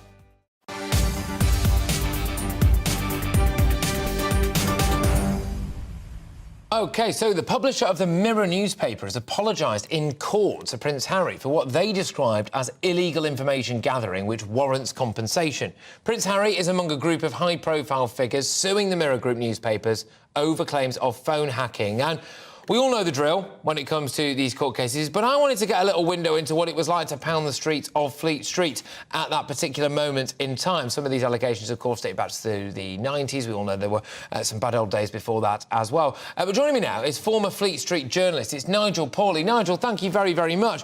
Do you think that there will be a lot of very nervous journalists out there at the moment? I think there will be a few nervous accountants at the Mirror Group and other newspapers. The payment they've paid out today, I think they admitted there was a £75 payment. Well, that would possibly be an address or a telephone number. If you're dealing in those days, that was the going rate for a telephone number or an address. I personally didn't deal with PIs, but if I was sent on a job, they would, the news desk would send me an address or whatever, and I can assume that they got them from a PI, just as solicitors do. So, but that I mean, £75 is very little. That would suggest that the Mirror realised that it's a slam dunk, and the Duke of Litigation has another scalp coming. I think the Mirror Group. This is going to cost them. It's already cost them, I think, around £100 million. And the Sun and News International, or well, the News of the World and News International, the Sun is still fighting. They have cost hundreds of millions of pounds. It's an interesting world, but in the 2000s and 90s, and I worked for Express newspapers, I did work for the Mirror, but after hacking, before hacking, I worked for the Sunday Mirror and the People, and I worked for Daily Star, where everything you worked as well, actually, during my time there. Yeah. But it was a different world. We didn't actually pay for stories or for hacking. We were a very tight ship by then. However, yes, we knew the rumours were. We had rumours that a story about a football manager and a very famous TV presenter was got by hacking. It was on the. So how is it? So Nigel, how did? So literally, was it as simple as you would see something absolutely salacious on the front of a newspaper, you know, so-and-so caught in bed with so-and-so, all of that stuff, right? You know, it's got alarm bells all over it. It's going to sell millions of copies. And realistically, there is every chance that someone got that because they went through the voicemails of someone and they realised that he'd been, you know, sleeping with what's the chops from next door. It's not that simple. The basic point is that if you just use something from voicemail hacking, it would obviously look like it's from voicemail. So I understand, having talked to people now and having read court cases and spoken to people who have been involved, that they would need pictorial evidence. And a famous story, which was in another paper, wasn't used because they had no picture. So what I'm saying is they tried to legitimise the information they got. Now, if you bear in mind, the showbiz journalists used to have a spoof awards thing in the 2000s called the Shafter Awards, Princess Margaret Awards, where we took the mickey out of each other for daft stories that have been made up or found to be untrue. You know, like Michael Jackson's monkey is going to be giving evidence against him, that sort of rubbish that used to get into the tabloids. Now, one year it was sponsored by Vodafone, and Vodafone gave all the showbiz journalists mobile phones, but warned them to change the PIN number because they could be hacked. Now, interestingly, this was before everything broke out, but it was a simple, I mean, there was no great science if tabloid journalists could do it. The basic fact I understand, having been told by Vodafone, is that, say, the mobile phone had a PIN number. Every mobile phone has a PIN number. So let's say, for argument's sake, it was 5555. I don't know. If what they used to do is have two people, one phoning the phone to jam it, the other one going through to voicemail. If you put in the PIN number on that phone, you hit the voicemails. It was as simple as that. The problem we had is that tabloid newspapers in those days were almost, the journalists were almost like godlike. They went around and caused chaos and havoc, and there was no repercussions. There was no internet, there was no Twitter, there was no people holding them to account. When it was showbiz news became very, very big in that era. David Beckham, Posh, Spice Girls, you name it. Suddenly, what was sneered at previously was suddenly selling papers. Now, journalists were under huge pressure at the News of the World, at the Mirror Group, to come up with stories every week. And when it was showbiz people, it wasn't seen to be a problem. They had one person possibly who was getting involved in dark arts. It was when every journalist on those papers virtually was involved, and civilians, people who'd lost children, people who were murdered, you know, that sort of thing. That's where it went into the ridiculous realms that it has become. So the idea that there was this huge, I mean, most of it, I mean, when I worked at the Sunday Mirror, for instance, the pressures were, we were off on Monday, we'd print the paper Sunday, it'd be out and finish. Monday at 11 o'clock, I had to have 5 story ideas for that week, and they couldn't just be rubbish, they had to be ideas. That's a huge pressure in a few hours when you've just finished doing a paper. Absolutely. Week after week after week after week. And the situation is that some people succumbed, some people were worried. From my point of view, careers were ruined because of hacking, not because they were hacking, but because the stories that those people hacked went on to win awards, they went on to get good jobs, and we were getting told off, why can't you get stories like this when we were just using contacts? That's really fascinating. There was a famous guy called, well, I won't put his Christian name, but we used to call him the bin man. And he used to go around and swap rubbish sacks from lawyers and showbiz agents and managers and put his own bags in. He used to go home and actually stick together. It took hours and hours, all the stuff that had been through shredders. Wow. And selling papers. He was the one who came up with Elton John selling £35,000, spending £35,000 on flowers, for instance. He was used by The Guardian in their legal fight against Jonathan Aitken, for instance. So there was a legitimacy there. But this is, when you look back now, it's madness. A guy going around through bins. Nigel, that look, was the days they were living in. I could talk to you about all this all day, and I sense that you and I maybe need to go out for dinner, and I would love to. I would love to continue this conversation, actually, Nigel. Really appreciate you coming on. We'll talk to you again very soon. There's former Fleet Street journalist Nigel Pawley with a fascinating insight there into the kind of Wild West world that it used to be on Fleet Street, isn't it? And that world, of course, is what Prince Harry is desperately trying to, well, bring down, really, and get some presumably get some kind of financial recompense for us. Loads to come between now and 6. I'll ask whether Justin Welby should be speaking out against the government's migrants policy and whether he's right that the Rwanda plan is essentially ungodly. And Robert De Niro says that he's become a dad again at the grand old age of 79. I'm going to ask, what is too old to be a dad? Now, though, headlines with Polly.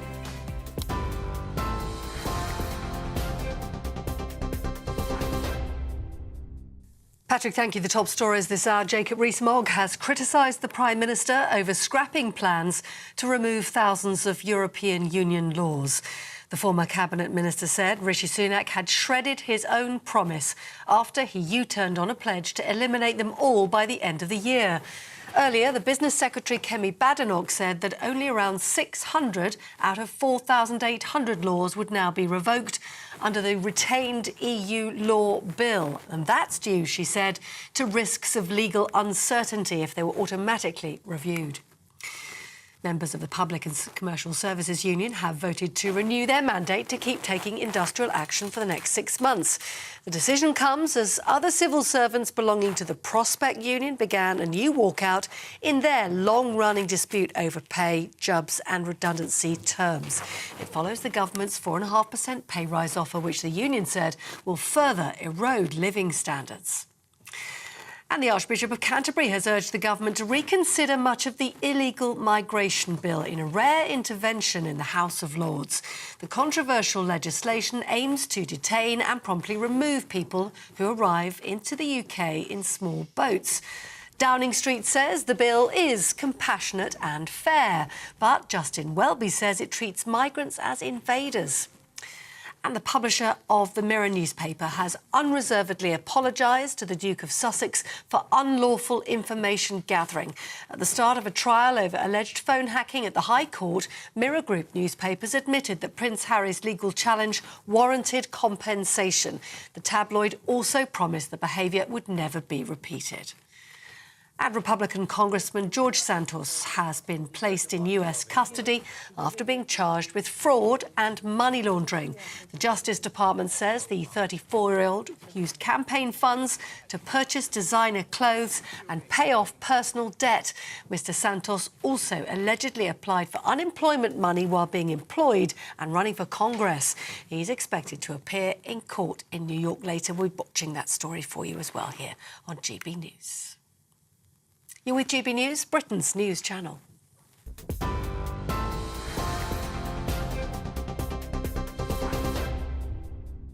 Direct Bullion sponsors the Finance Report on GB News for gold and silver investment. A quick snapshot now for you of today's markets. The pound will buy you $1.2615 and €1.1501. The price of gold is £1,606.07 an ounce, and the FTSE 100 closed today at 7,732. Direct Bullion sponsors the Finance Report on GB News, investments that matter.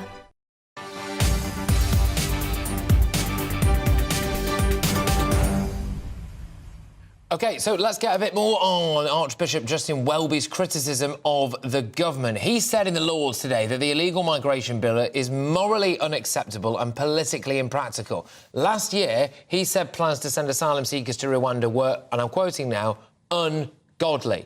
So is the Rwanda plan ungodly? With me now is the Reverend Dr Bernard Randall, who's an ordained Church of England clergyman, and the former Conservative Cabinet Minister, Anne Widdecombe as well. Who to pick? Ladies first, as ever. Anne, is it ungodly?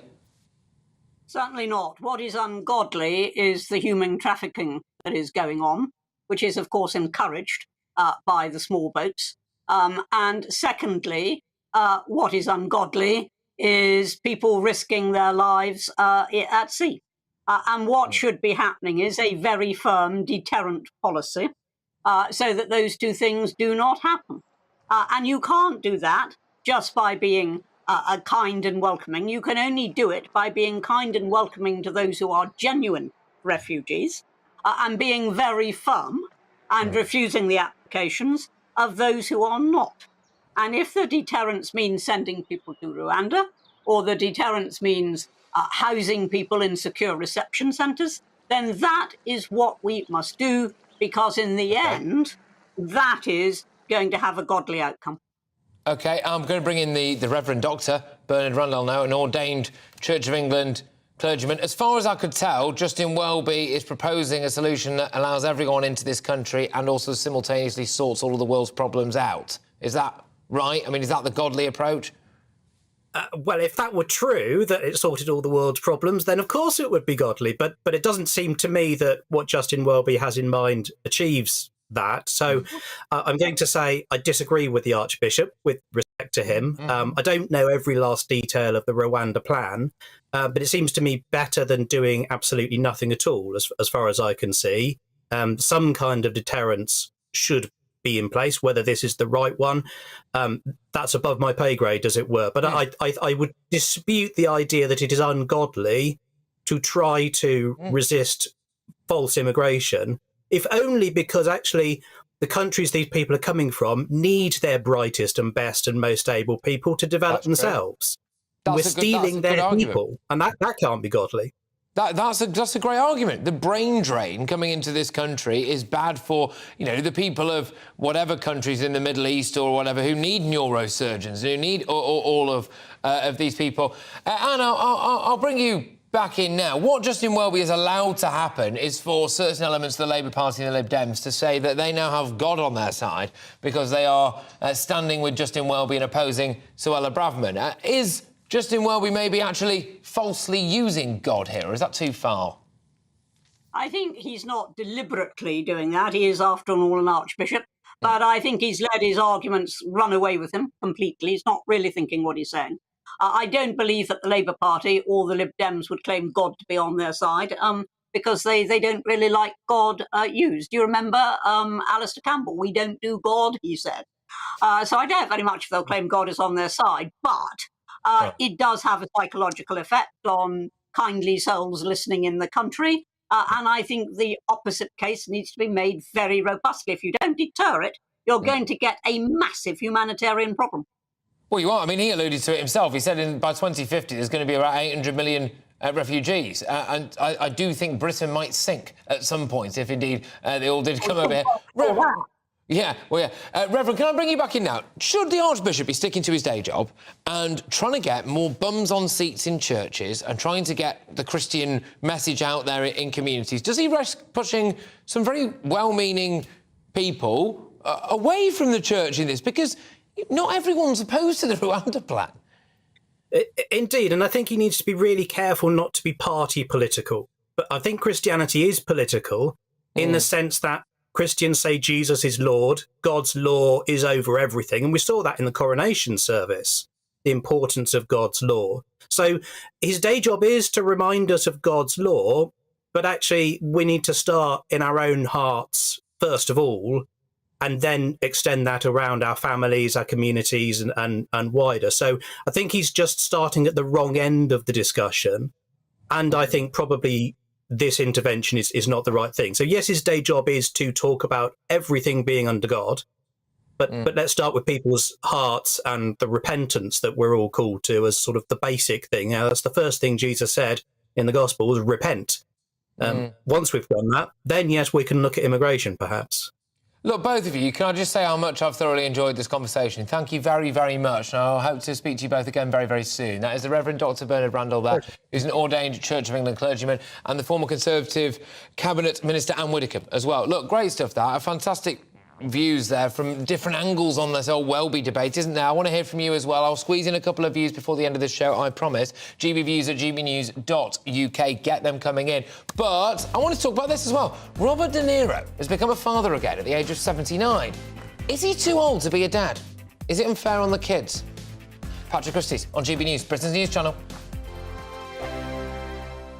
I joined GB News because I was sick and tired of not hearing my views being represented, not just mine, but so many people that I knew and spoke to. I just couldn't get my voice out there. I couldn't say anything. I couldn't do anything. Whatever the narrative was, I kind of had to follow it. GB News is there to provide a voice for those who have been ignored by the establishment media. We think different things. We've got a different style. GB News is here to be optimistic and positive about the future. It's real kind of dynamic and flowing, with the audience very much at the heart of it. like a big family.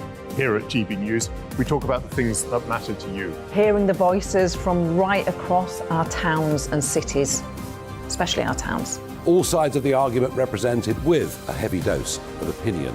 We're on a mission here to make a difference. And the GB News family really is here for you, and whatever time of day you can watch or listen. Britain's watching. Britain's watching. We're proud to be GB News, The People's Channel. Britain's news channel. Westminster is going around in ever-decreasing circles, followed by the media. Britain is broken.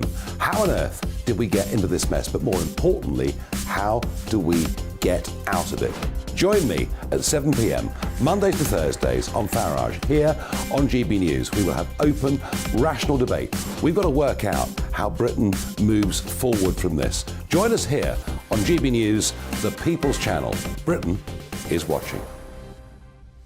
You've probably seen politicians interviewed 1,000 times, but we do it differently. We find out who they really are, we don't shout, we chat, and hopefully we bring a bit of light, not just heat. Did you know Kate Moss? Apparently. Do you have a pair of jeans or a pair of jeans? No, of course I don't. What would I do with them? My friends are like, oh my God, what's she doing now? Join me every Sunday at 6 for Gloria Meets, only on GB News, the People's Channel, Britain's news channel. I'm Jacob Rees-Mogg, the Member of Parliament for North East Somerset and a former government minister. For years, I've walked the corridors of power in both Westminster and the City of London. We need to have the arguments, the discussions on how we make it better. Crop failures, famine, war, suffering on a scale completely unimaginable. We are putting the cart before the horse. As Charles I said at the scaffold, he was the true defender of liberty. Yeah, I've completely derailed the conversation. Join me Monday to Thursday at 8 p.m. on GB News, Britain's news channel.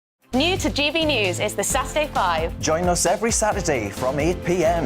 as we debate the week's stories. Right, folks, that was a spicy one, wasn't it? With us 4, plus a special guest. Sometimes she has to stick her foot in it. Sometimes she has to say things as they are. Sometimes I think we should keep the refugees and send the pensioners to Rwanda. Then we'd be in a much better state. Well, Benjamin, that is... The Saturday 5. Saturday nights from 8. Only on GB News, the People's Channel. Britain's news channel.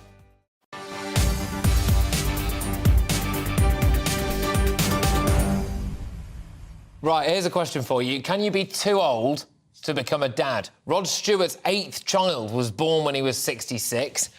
Bruce looks well for it, doesn't he? Bruce Willis was a relatively young 59 when his 5th child was born. Ronnie Wood became a father of twins when he was 69. His Rolling Stones colleague Mick Jagger became a dad again at the age of 73. You cannot kill a British rock star, can you? Anyway, but he's also been beaten, though, by Robert De Niro, who is a dad again at the age of 79. Joining me to discuss this now is Harry Mount, the editor of the Oldie magazine and broadcaster and author. Anna May Mangan, thank you very much. Anna, I'll bring you in. How old is too old to be a parent? He is definitely too old. In fact, he's verging on too old to be the child's grandfather, let alone father. And he's joined the Selfish Old Buggers Club, along with Rupert Murdoch as another one, actually. And what worries me is that his poor wife might have her husband and her baby in nappies at the same time if this carries on. OK, I mean, you've come out of the traps absolutely flying there, Anna. Sorry for the language. Let's crack on. I'll bring you in now, Harry. Sorry, I don't say again. What have you do? Harry, is he too old to be a dad? Not at all, no. Here at the Oldie, we salute older fathers and older mothers. And in fact, I think he's broken a record. We had Donald Trelford, the former editor of The Observer, wrote an article in the Oldie a few years ago saying he thought he's Britain's oldest dad at 76. Well, at 79, Robert De Niro has smashed that record. And I do think there is a serious point that all those rock stars you referred to just now, they're probably better dads now in their 60s, 70s, or even 80s than they would have been when they were wild young men. So actually, I think all those older fathers make for better fathers. The obvious hazard is that they die. So poor old Donald Trelford died early this year when his child was only 9. So that is the hazard. But otherwise, I think they make for more responsible, considerate fathers. I think that's a really, really good point. Anna, let me put that to you then. Apart from the, impending fear of death and a child growing up without a father, some would argue that Robert De Niro accumulated wisdom of years and years and years of being on the scene, might make a good dad. And with modern medicine, he could have another 20 years in him. Well, he's not walking anyone up the aisle, is he? Because if the average age to get married now is 30, and he'd be 109 then. So I think if it's a daughter, she'll be heading up there alone. But it's just so selfish. It's not about being a father, it's about being a dad. And that does take time. I mean, I know it's very sad occasions when some fathers do die young and they can't be with their children. But the majority of people, when they have a child, are looking forward to big milestones with them, when they go to school, when they go to college, when they get married, when they have children of their own. I mean, you're going to miss out on all of that. And money, because it is often rich old rockers who do this, money is no substitute for a father. And the other big injustice is that my daughter's just recently had a baby, and she was described at 33 as a geriatric mother. I mean, where's, that's Mother Nature has got no pity on women, have they? Whereas a man can do it, although not healthily. Older men tend to have a lot more problems with their offspring, so because their sperm isn't as good. All right, OK. Harry, I'll bring you in for one final flourish on this then. So do you think that there's nothing wrong with a man in their late 70s, giving birth, not giving birth, being the father of a child, they might not be around for a couple of years, Yeah, no, I think it's fundamentally fine. And also, the really important development years for all of us is when we're really young. So if you have a very, very good dad for 10 years, that's better than having an appalling, terrible or absent dad 30 or 40 or 50. Look, fantastic. Thank you very much. I must say, Anna, you throw me a little bit there with you coming straight out of the trap, but I will have you back on because I did love it. And Harry, I'm always a big fan. Right, take care, both of you. That is Harry Mount there, editor of The Oldie magazine and broadcaster and author. Anna May Mangan. Right, well, rather a lot kicked off at the end there, but I've just got a couple of minutes left. I think I can go to Jubes. Michelle Dewberry is with me right now in the studio. Hello. How are you? I'm all right, thank you. I was listening with great interest to that conversation there, because when I heard you ask that question, my instinct was, yeah, it's way too old, poor kid, guy's going to be dead soon. And then I just thought to myself, actually... Trust fund. What's it got to do with us? Yeah. You know what? Because everyone's family is set up differently. No one really knows what goes on behind closed doors. No. And you can have this picture-perfect couple in their 20s, and actually things are not what they seem. Or you could have this couple that are deeply in love and can welcome a child into this loving home. You see so many kids at the moment being murdered by their parents or their step-parents or whatever. So actually, if someone is able to give a kid a loving home, a child a loving home, for as long as that is possible for that family, then why not? I think, if someone like Robert De Niro, I'm assuming he's got tens of millions in the bank, say, or a Mick Jagger or any of these people, Rod Stewart, if they can be present fathers who give their children a good life for however many years they are alive, and they leave them a bit of money as well, I don't see what the problem is. And do you know what, as well? I don't really want to encourage playground bullying, because I think in this day and age as well, a lot of kids do have older parents. My kid being one, by the way. I was definitely a geriatric mum when I had my little one. And actually, I don't want that to be a source of yet another reason that kids get bullied in the playground because the dad's this and the mum's that. It's like, oh, so what? Live and let live, Yeah, no, I agree with you. Now, I'm just going to finish, Michelle, if that's all right, by just doing another cheeky little plug, because... viewers of this show will know that I have promised, and I promised some time ago, but now I am doing it, to dance on stage and strip with the Dream Boys. Yes, the male strippers, the Dream Boys. I now have a date, which is the 28th of June in Bromley, and I went today to learn my routine. So in the next couple of days, I'm going to be putting together the promo clip, if you want to call it that, of me learning my dance routine for the Dream Boys. I'm doing it to try and raise money for the mental health charity Mind, because every single day, unfortunately, 12 men take their own lives, and suicide is the single biggest killer of men under the age of 40, which I think is an astonishing statistic. You can donate money, justgiving.com/fundraising/challenge Christys. So I started the show with £23,619, and now, thanks to you wonderful people, we already have £28,413. That's almost £4,800 raised in the last hour. California Jim gave us £2,000 and Kishore gave us 500 quid. There's more of you, so many to mention. Martin's just chucked in a £5. Whatever you can give, I really appreciate it. Justgiving.com/fundraising/challenge. Can I pay you to keep your clothes on? Christys, you can pay to keep my clothes on, but it'll cost you 25 grand. Jubes is up next. Jubes is up next. Bye-bye. Good afternoon. Welcome to your latest GB News weather update with me, Annie Shuttleworth, from the Met Office. Now, showers will linger for some areas into this evening, but it will turn drier for many areas. However, we're still looking at quite an unsettled rest of the afternoon and ahead to Thursday as well. We've got low pressure in charge, bringing rain particularly to the likes of Northern Ireland and northern and eastern areas. So there is a thunderstorm warning in force through Wednesday evening for these eastern areas and parts of Northern Ireland, where the showers will be quite heavy and could last for quite a while. However, many areas will turn drier throughout this evening. We could see some low cloud across any high ground in central areas, and temperatures holding up into double digits for many areas to start on Thursday morning. So it'll be a drier start for many areas. Some sunshine to be had in the central areas and parts of northern Scotland too, but showers will very quickly break out again, at least by lunchtime. These will turn very heavy with a risk of thunderstorms once again. Look how bright those echoes are across much of eastern England and Scotland, so a risk of thunderstorms. In any sunshine though, it will feel warm, highs of 17 or 18 degrees.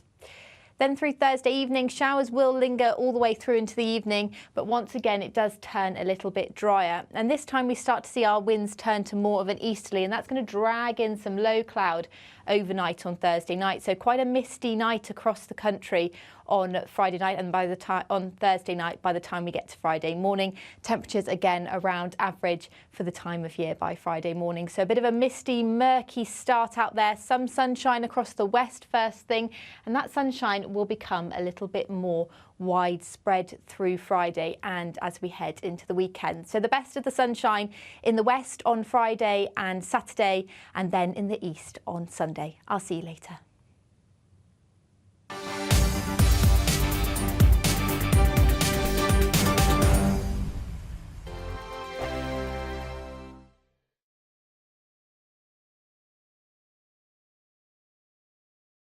I joined GB News because I was sick and tired of not hearing my views being represented, not just mine, but so many people that I knew and spoke to. I just couldn't get my voice out there. I couldn't say anything. I couldn't do anything. Whatever the narrative was, I kind of had to follow it. GB News is there to provide a voice for those who have been ignored by the establishment media. We think different things. We've got a different style.